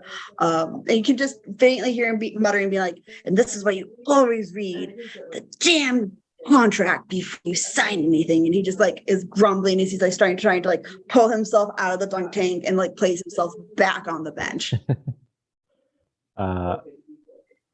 I chuckle and kind of wander by as if nothing happened. Excellent. Like, that'll be nice. Excellent. Is there anything else that draws your eye? Not eye necessarily, unless there's some like some interesting folk wandering in and out of a certain tent. But I think I'm mostly keeping my ears open and my nose open for anything that smells delicious or sounds particularly interesting. Okay. Excellent. So close by, this actually works out really well. At the teal tent, you smell something really hearty. And you kind of, it takes a moment for you to realize, but you realize that you think it's like strombolis that you're smelling. And that just smells amazing. A little down the other way, you smell kind of sweeter things, a little bit breadier, but you can tell that's something lighter, but there's maybe like a blueberry in it as well. And then you see some people down the ways nomming on some kebabs. So there's I lots think of I'm gonna food go to I'm gonna go for some strombolis. for the strombolis. That sounds tasty. Excellent. So as you walk up to this teal tent, you see this big, it's like a white background and then this big teal sickle. Okay. And it says literally the teal sickle on it. And they're like, we're so happy to have you here. We are just raising funds for the poor Sadak family. I'm sure you must have heard about what happened to their Italian bistro just a few weeks ago. You see this like, I'm trying to think of a Google race. You see a half orc talking there, and it's dishing out strombolis to people. We're just trying to raise any money that we can for this poor family. Their son's starting school soon. You know, they're just a really core member here of our community, and we just want to make sure that they're going to be okay and can get through this. I don't know that I brought any money.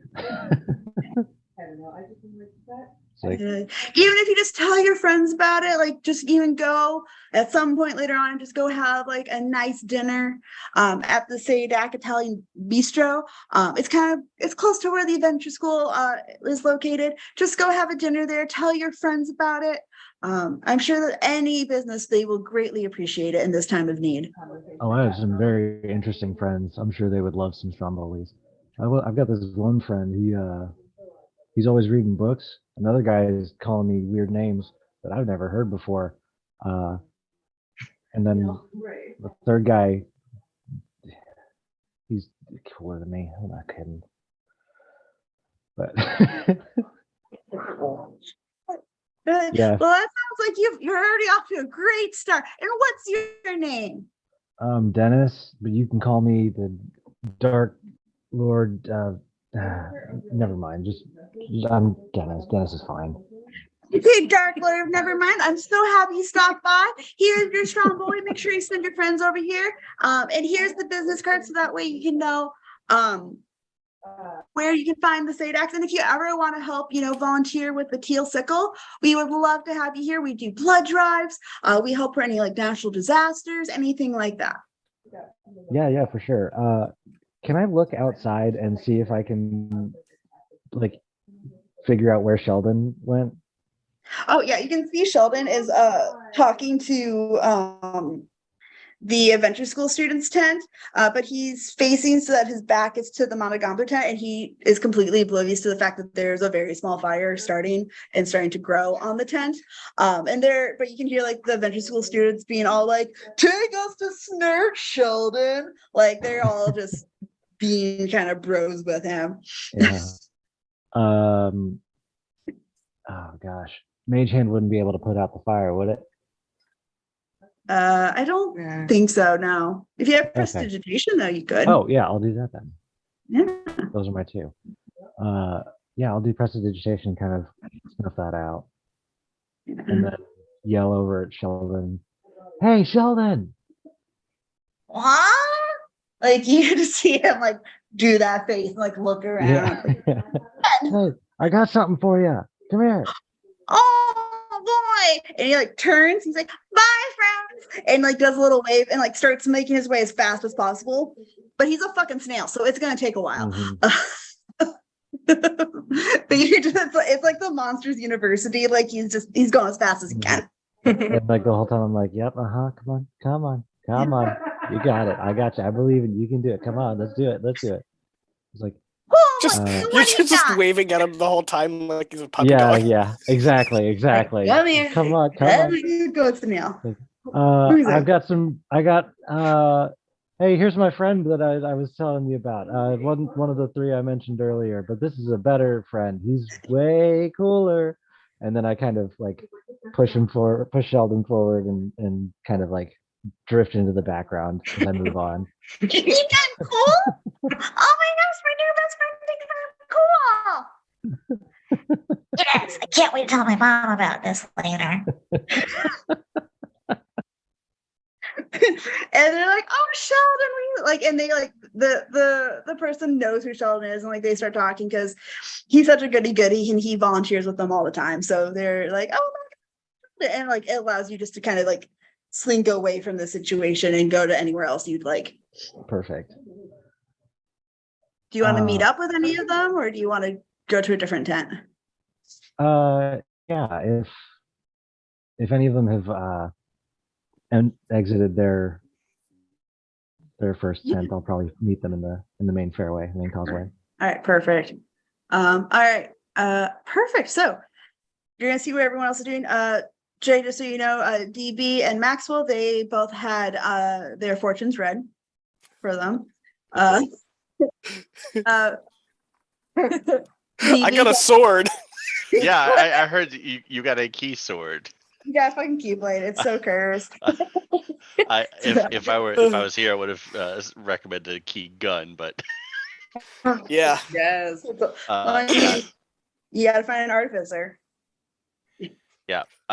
So I do apologize. I got a phone call, and apparently my pizza is not here, and it is just up in the air where that's at. So that's why I had to disappear, and I might have to again if they call back. But I heard that I got not a lifetime. I got a free admission Yeah. to Farmville, You or got the adventure park. Yeah, Farmville. but Look. I You I should've missed called out it on the rest of the descriptions that. of like what happened after that. I think it was like wrapping up, but I Yeah. totally So blanked because I had you're good. Yeah, so you got like a really shitty little knapsack drawstring one. It's the same like gingham pattern. You got some of those like pencils that they change color when you touch them. okay. You know, like they're pink and orange and stuff. Like Yeah. yeah, and then you got the little like really shitty cut 1 day free pass Cool. because no one stopped by to visit. But yeah, so you can see that Maxwell and DB are finishing up at the like spoopy celestial themed tent. And Dennis is leaving the teal tent as well. But you have all the other ones that you can check out as well if there's any other that appeal to you or the people that are doing yoga on the quad. Gotcha. Yeah, I think I don't know. Are there any like chemists or physicists or any fellow nerds at any of these tents? If not, I can like spend the time just stuffing my backpack to lighten my load so I can actually walk around and see things. Roll an investigation check for me. I can do that. Investigation. That +5 is doing most of the lifting there. Let's go. At 12. Got 12? Yeah. Okay. So you're looking around, you don't really see anything super like sciencey that you want. There's one thing that looks like it might be like cool for like adventuring. It's at the hot pink tent and you just see the words like Hero Life Shop. But like you're not really I'm sure drawn what to the word life. Let's go. So you're gonna check that one out? Yeah, I'll check that out. Beautiful. One thing you do notice as you're walking towards it, people are staying like there's like a very clear like perimeter of people like actively trying not to get near this tent. Okay. I'm going to walk straight past them. And as you are walking past it, you see this like human woman who's just tiny, has like bleach blonde hair and has her tits out to high heaven, and is wearing like leopard print and like a hot pink tank top as well. And she goes, "Hey, Sugar, come over here. Do you want to try and get some free stuff, darling?" I'm gonna look around like I don't see any sugar, but I like free stuff. All right, come over here, darling. You are just a sight for sore eyes. Okay, I walk over there. She's like, "My name's Karen. What's yours?" It's Vox. Vox. What a lovely name for such a lovely little gentleman. And she's just kind of like eyeing you up and down, trying to be like figuring out what your age is, like if you're legal or not. I mean, if she asks, I'll tell her. Like, I guess I wasn't very descriptive of my character's age and appearance. I think he is 68 in elf years, so like he's still almost an adult, I guess, in terms of elf maturity. Yeah. So he's actually Buddy the Elf. Yes. He made her more powerful. Yeah, this is Gal's fault. She's like, "Well, why don't you come and like spin this wheel over here, Sugar?" And she like there's this like huge ass wheel, the one that like makes the thick noise. But she's like kind of like lounging on it, like trying to like show off her curve. Like she's just the worst. Like you want free shit, so like you're staying there, but like she gives you like the worst ick. I want you to know, like completely glazed over. She just asked me to spin the wheel. Like, okay. All right, so roll D20 for me. Okay. Roll D20. I'm so excited. Roll for everyone. Yes. There you go. That's a 16. 16. All right, let's see what I got for that. No. Yes. All right. So, this one's one of my favorites, darling. You're gonna love this one. It's one of my special recipes. And she kind of like bends down, and she picks up like this bottle, and she goes, "This is Vita Vita Vegemin. It contains vitamins, meat, vegetables, and minerals." So she's just like doing this whole spiel about it. She's like, "You have to take a whole tablespoon after every meal. It's so tasty too. It's just like candy." Okay. And then she hands it to you. All right. I took notes. Spoonful after every meal. You got it. Yeah. Are you gonna drink any of it? I haven't had a meal, so no. Thank God. Let me know if you do decide to drink it at any point. Okay. If I eat, it will be consumed. Nah, it's not that, Reg. Not for once. Okay, so you're making your way out of the pink tent.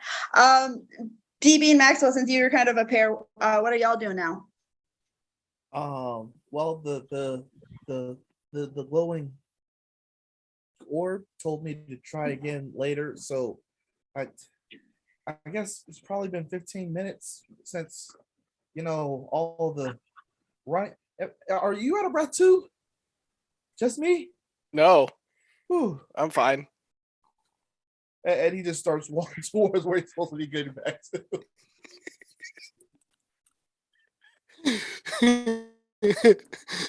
Towards the others. Yes, back to where Sheldon said to meet up later. Excellent. What about you, Maxwell? I'm following with. You're following. All right, perfect.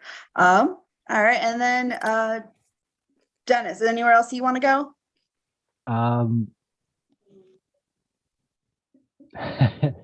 After the excitement I just experienced in that last tent, I'm thinking any tent that I enter is going to have very excited people trying to accost me. So yeah, I'm gonna walk by a couple more tents just to see if there's anything interesting, but I'm gonna start making my way back towards the group, I think. I might stop and grab something to eat. Okay, yeah, I'll have Just y'all some. clump up by a food spot. So you see, as you walk by, you see like the Shelkisberry Farms. You see a place called McGuffin's Muffins, where there's just like all these beautiful muffins on display. But the rest of your crew is kind of standing over by the red and black tent. And you see Sheldon's over there. He's got like a little stromboli, and he's like talking excitedly. His like eye stalks are just a bobbling with that. And you see Sienna is talking to that female snail folk person. And you see people nearby kind of all eating some different like kebabs and like skewer items and things like that, and a few muffins as well. So I was like, welcome back. Do you guys have anything fun to do?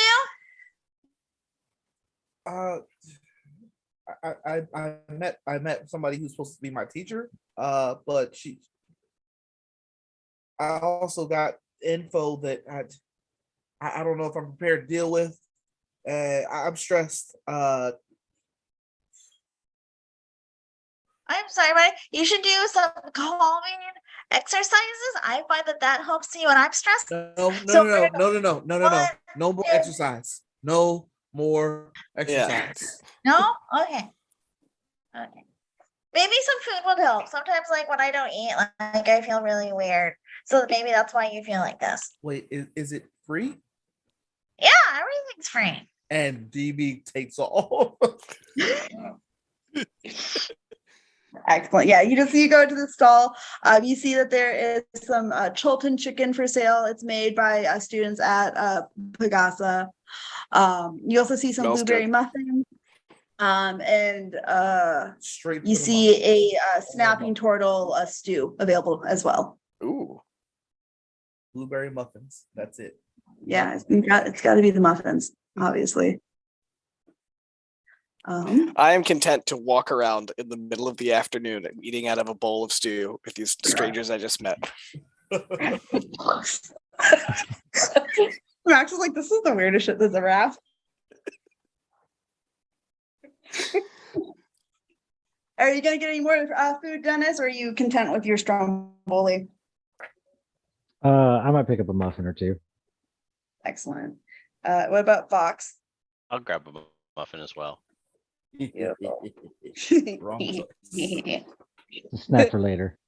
I hope you all have backup character sheets. It's gonna be great. So while you're doing that, Sienna's there. She's talking, and she's like, "Hey, you. I forgot her voice. You, the one that's like taking like those really cool designer drugs. So you come over here for a minute." She's like trying to like wave down like DB. Wait, drugs? What are you talking about? Yeah, like you were like tripping out, man. Earlier, you're talking about how you were hearing voices, like you can't hear the Sniffany. voices? Yes, you They said keep that you're hearing changing. voices. It's the same people, but they keep changing.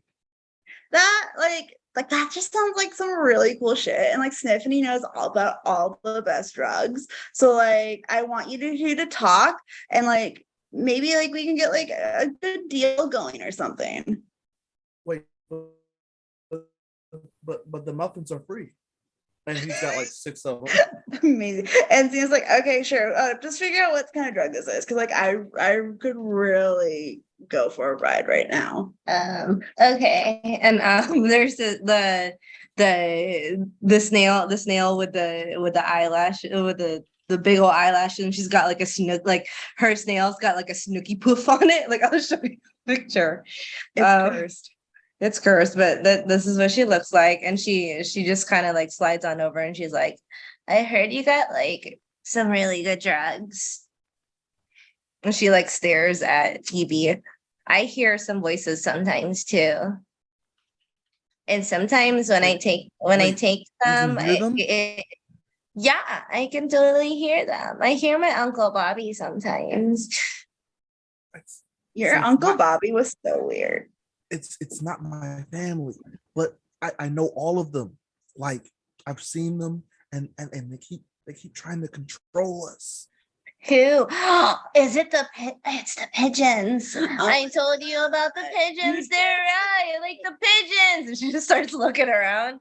See, this person is right. Like I heard about the pigeons too. And she just kind of like starts freaking out. And she's like, the pigeons. I told you. They listen to us all the time. Sniffany, it's gonna be fine. We're on campus. It's once you go off campus that's no longer safe. Well, What okay, happens on well, campus? Well, I don't know what kind of drugs that he's taking, but Sienna, I told you that I'm kind of like I'm trying to be sober. Yeah, because I mean I had to do my first year all over again because I kind of failed. And she kind of looks over at DB and she's like, you shouldn't like be listening to this because it's very like important. I don't want to trauma dump. And she's gonna like slink into her shell and like talk to Sienna a little bit more. No. Wait, trauma dump?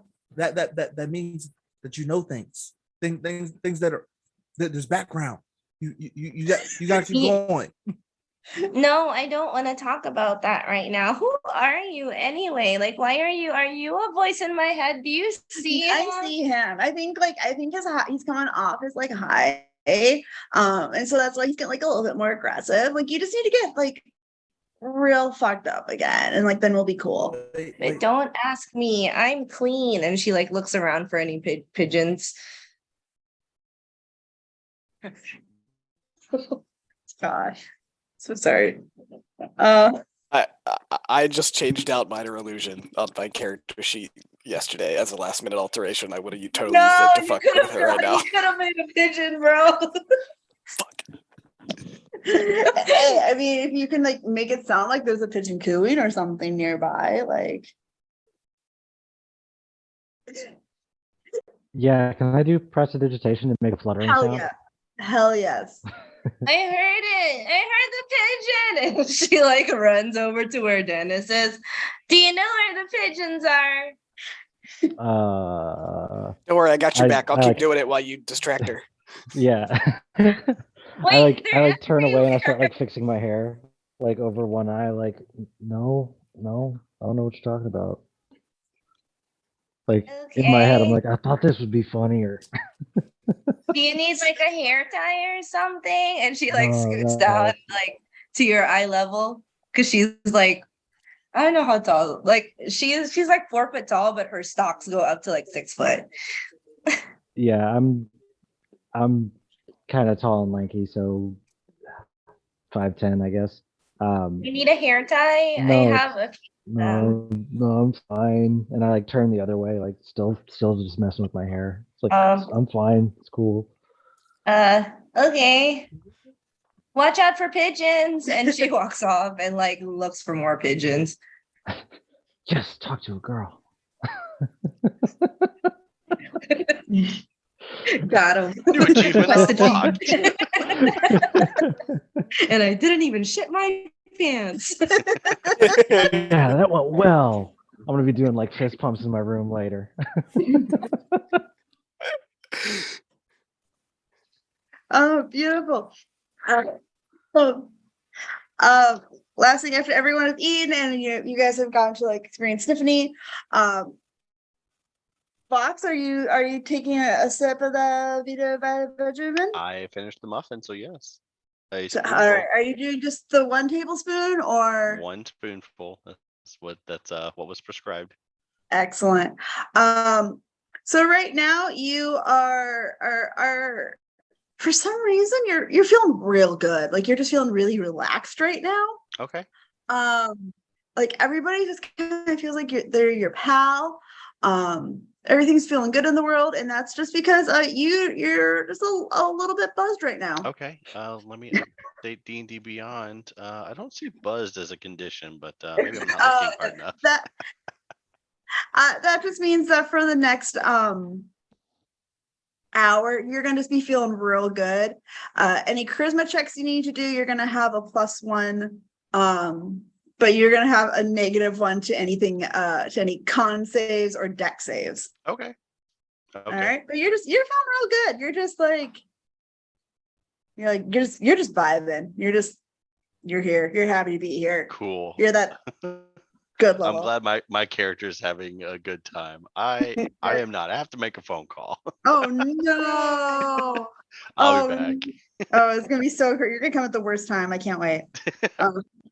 It's gonna be so bad. All right. So everybody's eaten. And Sienna's like, all right, now we're gonna go to the performing arts centro. This part's like real bitchin'.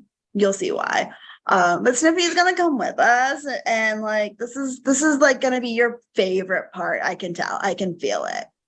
And this is the first time that she actually like leads the way.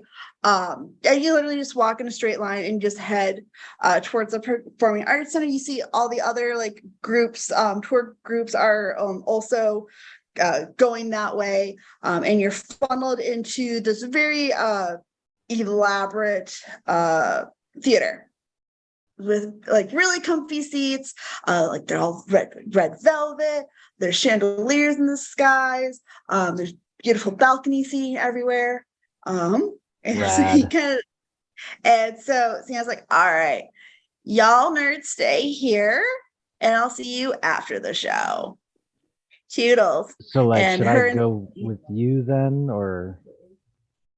stay with I these mean, guys? I don't think you know the routine, but like if you feeling like you want to try, Oh, okay, you can.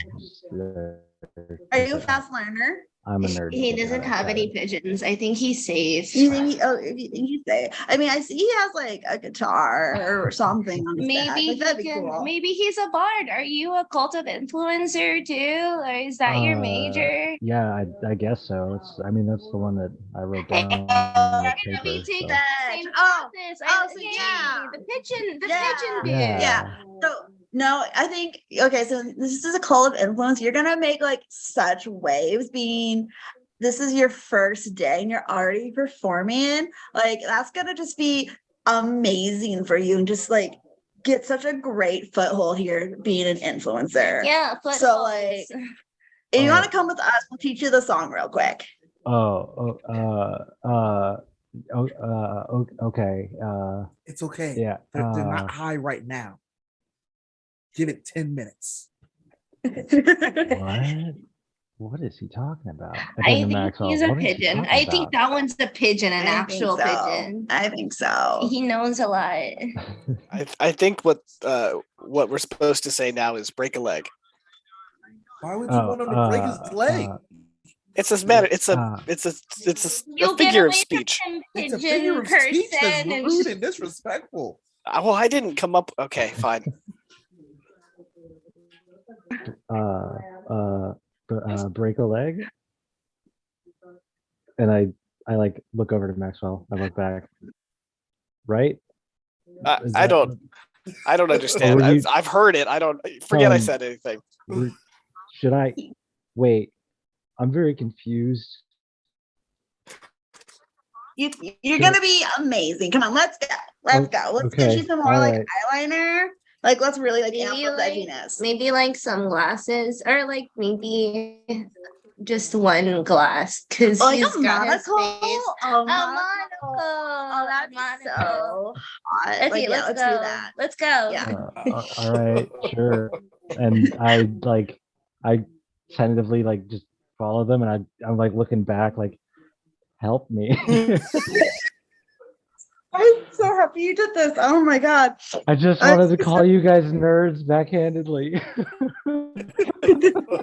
Oh no, the consequences of my action. Oh no, not the consequences. Yeah, you're gonna get this in a minute. All right. Oh Lord. So it's just the three of you and Sheldon. She was like, Oh boy, I'm so excited. Last year's show was amazing. They had it like it rained on stage, and like I don't remember how long it was, but like it was life changing. So like I hope this year is gonna be good. But Sienna's in charge of it, so it should be really good. Wait, but if it's life changing more than once, is it really that life changing? Your life can be changed more than once. I should know. But it doesn't. The story talks about it all the time. Once your mind can only be blown, but so much before it's not even blown anymore. He's got a point. you see Sheldon like trying to like figure it out, and it looks like the like confused math lady, and like his one eye just like starts twitching just a little bit. He's like, I'll have to talk to my mom about that later. Like he's just like, you broke. You done did broke, Sheldon, right there. Congratulations. What's your is your mimic best friend still there with you? Absolutely. I grabbed a couple of the muffins to share, even though I couldn't find any jerky, and I'm trying to see if muffins will also do. Roll an animal handling for me real quick. Oh yeah, because I'm great at animal handling. That's not awful. 15. Hey. Okay, yeah. It kind of like nervously sniffs. The muffin kind of makes a meh sound. But then when you're not looking, it starts to like nibble on like the sprinkled sugar that's on the top that kind of like crystallized and made it like nice and crunchy. It's like nibbling on that right now. Yes. And while it's doing that, God, I'm so sorry, y'all, for what's about to happen. There's a good man. Yeah.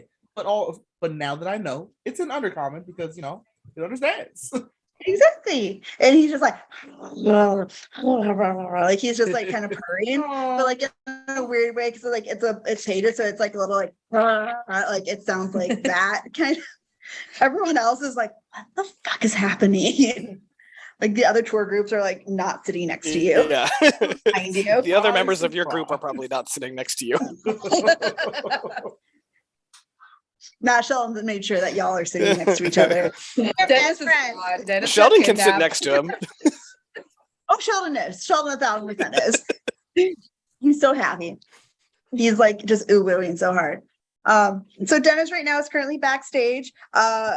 Sienna and Stephanie are definitely like doing like a hardcore heavy dark eyeliner and using like the My Chemical Romance like dark red, like they're making him like glam angsty right now. Yes, Oh shit, I it's missed the emo glow. drag.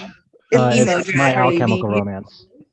Oh yeah, 1000%. Like it's you got like some like a long sleeve shirt, and then there's a hole cut for your thumb. Fingerless. Yeah, and some a fingerless gloves, like some chains. Like it just got a little extra like glow, but like it also has a little bit of sparkle to it. Like whenever there's like black, like it's a black sparkle. Mhm.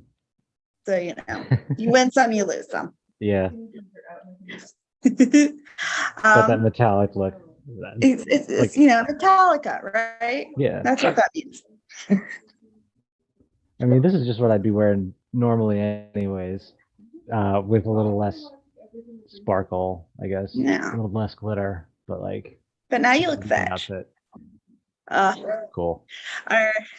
Yeah. So as this all happens, the doors to the theater close, and you see a couple walk out onto the stage, and they're being followed by a spotlight, and they are completely head to toe, wearing bedazzled sequined like outfits, like they're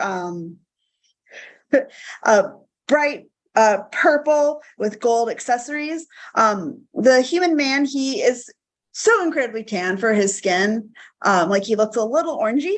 His hair is a brilliant white, and his teeth are the same color as his hair.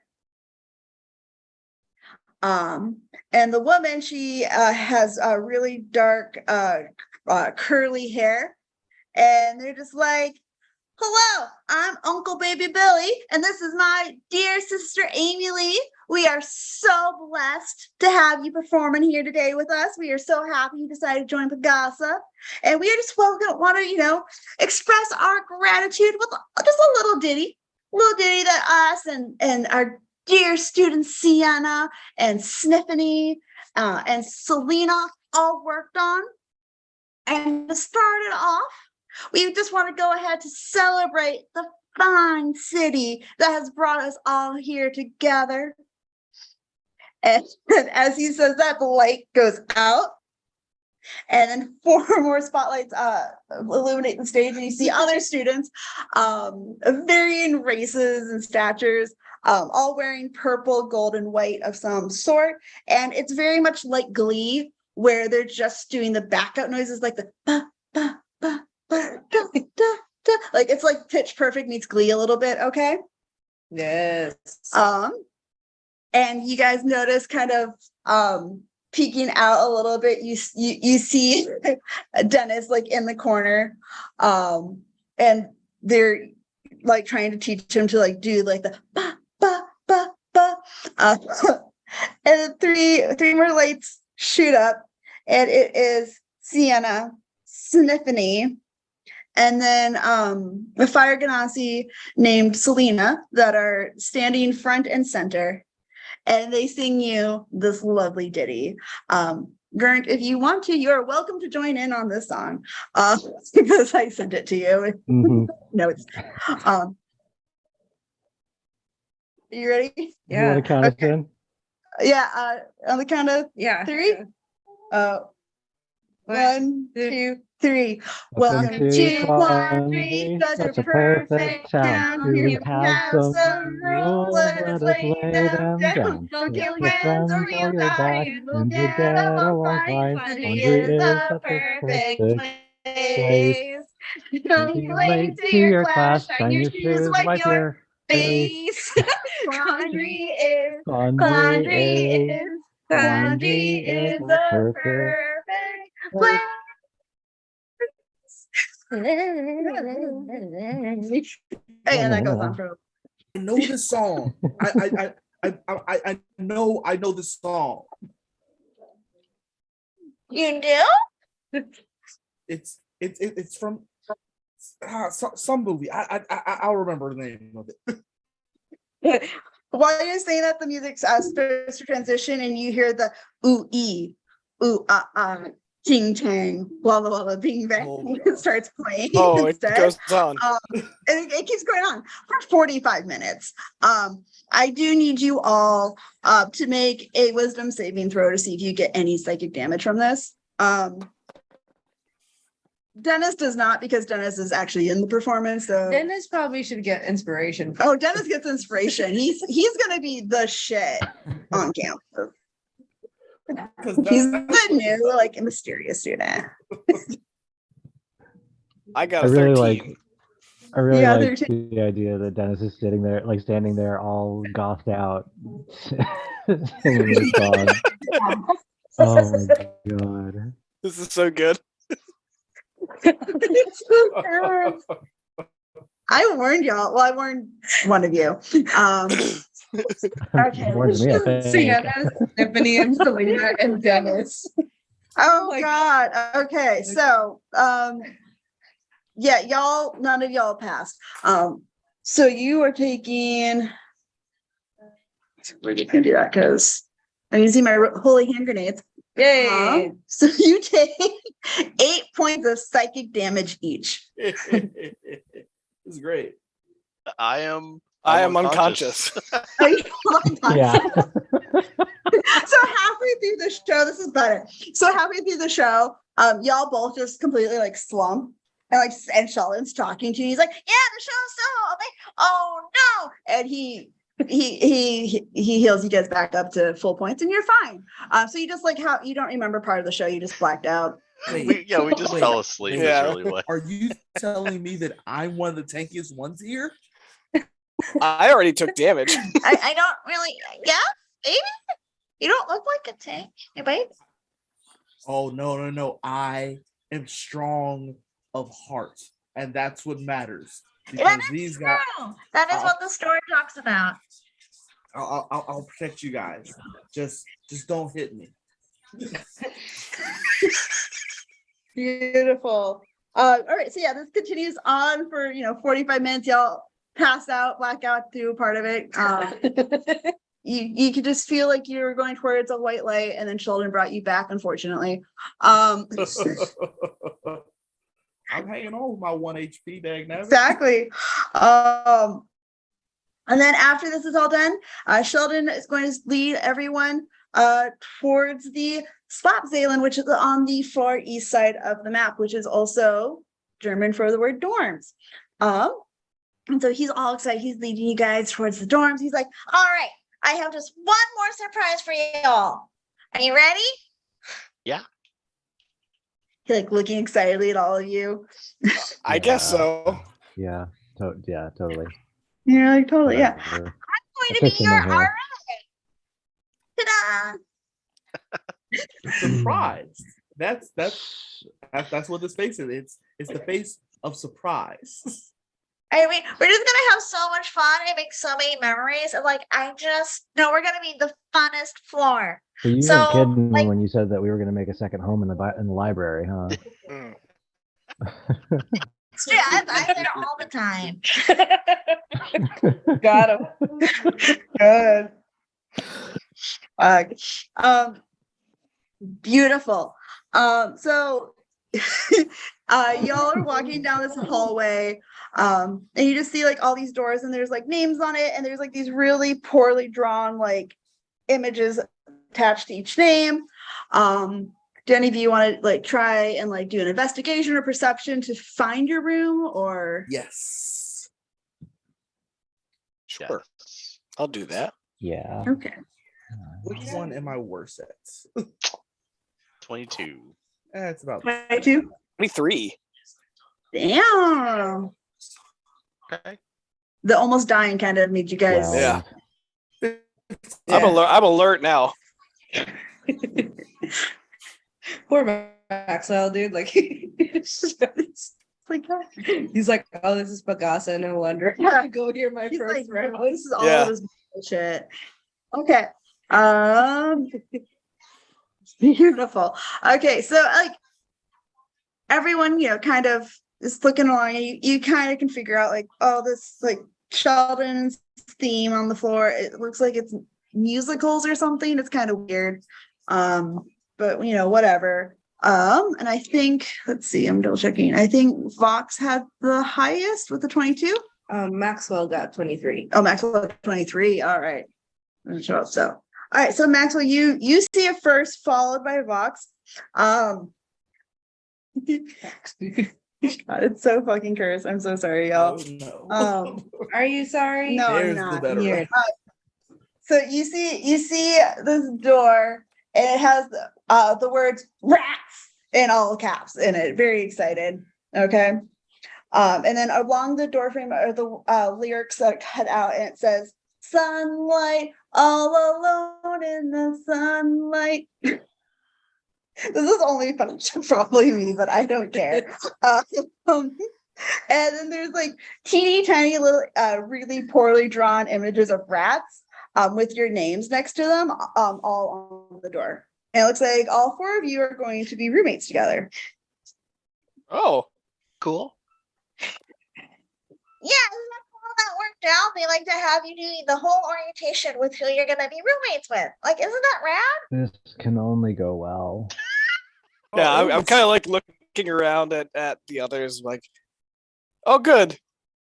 Oh, it'll be Yeah. I I'm think not I making eye protect contact. you guys. It'll be okay. I'm just wondering how real life rooming together will affect D&D rooming together. It's gonna be so good. And she'll like, All right, so here are your keys. I figured I'll let you all figure out who wants to actually room with who, as it's 2 per bedroom, but you each have your own kitchen. And you have your own living room, and it's really nice. And if you need anything, I'm just right down the hall. in his room, he points to it. It's literally the one right next to like the staircase to like come on the floor. So like There you're will gonna, be if no you want to try and like incentive. sneak out or do anything, you're gonna have to be wary of that. He's like, I'm so excited. Tomorrow's just gonna be the first day of the rest of your lives. And I'm so excited. And I need you all to know that you are all just so lucky and so brave and just so in control. And you are so loved. And Pag Asa is just so happy to have you here. he just like is smiling and beaming at you all so much. Blank stare. I'm good to try and grab Dennis's hand and repeat, I care about you and will always be here for you. I kind of mutter back, I can't care about you. I'm gonna be here. No. Will you be my roommate? I'm pretty sure that was decided already. That's my name, right? Over there on that rat, right? Now, I have a question about the rooms. Are there bunk Yes. beds or are they just like two? Oh, I sent a picture of the floor plan to our chat. I lied. I didn't actually send it yet. I'm sending it now. Okay. But it's 2 beds, but you can make them be bunk beds if you so desired. You can rearrange the rooms. You can decorate them however you'd like. Gotcha. If you'd ever like to, that'd be neat. This is, yep, there you go. Gotcha. So- Okay. So it can be, just imagine that there's 2 beds in there, but yeah, it's, but it's that kind of floor plan where it's, yeah. Bedrooms and a common room. Okay. Yeah, it's nice little, yeah. I was just gonna say, I kind of very slowly turn to face DB.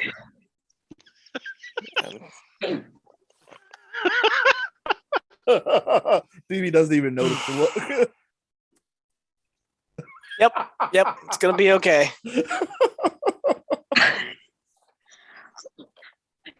Poor thing. Sheldon's like he tried to leave like while you're figuring this out, but he made it like maybe like 2 inches away. And he's like, this, you're gonna find it on your bed.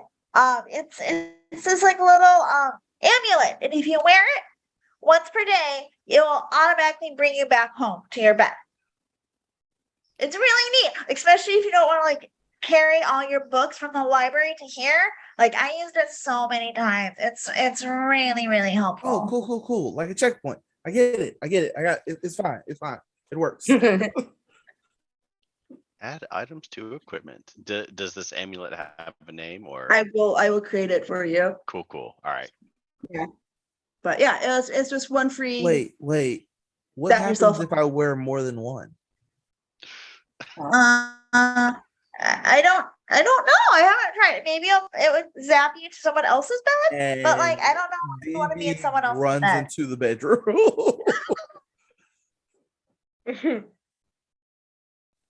Sorry, Matt. Putting on the amulet. Okay. All right. Well, bye then. It like Sheldon just like awkwardly waves and just like climbs his way out of the room and heads towards his. Yeah, as he's going, I'm just gonna prestidigitate the muck off of the carpet. Yep. And like Maxwell, for you, especially compared to like Mount Nagambu and like the housing there, like the counters are like in the kitchen are nice, but like and like the carpet's okay, but like there's stains on it. It's not like the nicest quality. Like you're like, oh, this is a downgrade from Yeah, you Mount get Nagambu. what you pay for. I get it. Yeah, and this is free, so don't worry about the stains. It's fine. But with this, the four of you are now left in your dorms trying to, figure out if you can wear all the amulets at once. Ooh. Oh, ooh, ooh. Hopefully his pizza shows up. Trying to figure out what you want to eat for dinner that night. Maybe, trying to figure out if there's a local shop nearby that you can get, delivered to your dorm. That would probably be good. Maybe like a fantasy, trying to think of like a calzone hut would be one. A big Caesar. A big Caesar, thank you. A mahjong. Mahjongs, yeah. Mahjong? So don't I know, but Is that a Chinese food place? What is that? it's infusion. It's it's they use Italian and Chinese together. Dragon King's daughter. That's that's just straight up a restaurant in Louisville. Like Oh. Okay, we all have to go there now. it's Right? great. See, Kurt says it's great. Yeah. But as you all are trying to figure this out, and you hear knocks at the doors, all your items slowly arrive. All Dennis's large stack of books that was left in the welcome center eventually appear. But overhead, there's just this kind of question that just is like the elephant in the room for you all, and it's just if orientation day was just this interesting. What's school going to be like? And what the hell have we gotten ourselves into? And that's where we're going to end tonight's session. Yeah. Y'all got a mimic for a pet, dude. Within the first 5 minutes of the game. Let's go. Yeah. I'm so You're Bubba. You have to name them. Which is amazing because I almost killed it 2 seconds before that. Yeah. like that is almost dead. It's gonna hate you. It's gonna hate Maxwell already. And their roommates, so it's gonna try and kill. Yeah, that's true. You're just gonna wake up and it's gonna have knives in its mouth trying to stab you. I'm pretty worried about touching every book in the room. Yeah. Yep. It's gonna be great. Well, thank you all so much. It was just a pleasure playing with you all. Thank you. Yeah. Y'all was did great. great. Y'all did amazing. Y'all killed it. This was I wonderful. can't believe Gert did that song with us. It's just so Hell yeah. The fucking lines, Talk about Mike committing to the style. bit. Look, I'm so there proud. were consequences to my dumb actions, and I have to deal with it. Oh, but you're gonna be so popular at school now. Oh, good. You're which is not what Dennis. Well-known. Company's What gonna do be you wanna talking call about it? Dennis or the Pigeon Man. Yeah. Yep.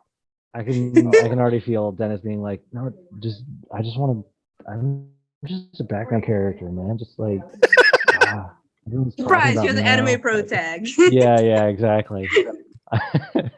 Yes. I'm the protagonist of an anime where the main character is trying desperately not to be the main character. Yeah. Like, oh, the only seat left in class is in the back corner against the windows. I'm sitting right in the front. Hey, can you move? Can I sit in the front row, please? I love it. I love it so much. I was born with pink hair. I dyed it black. Oh my god. So edgy.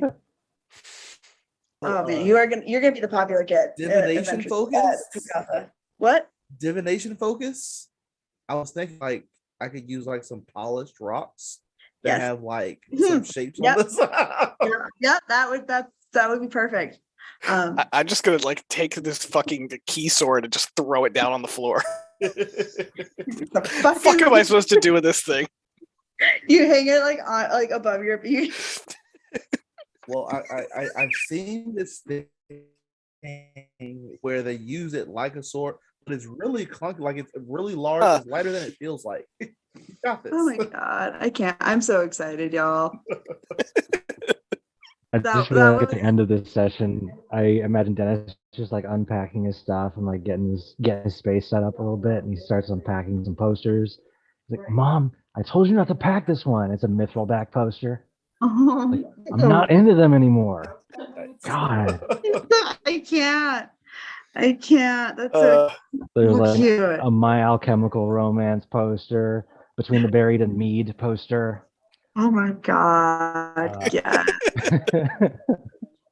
I'm so here for like this like angsty boy Yeah, corner. they might be frost giants. Yes.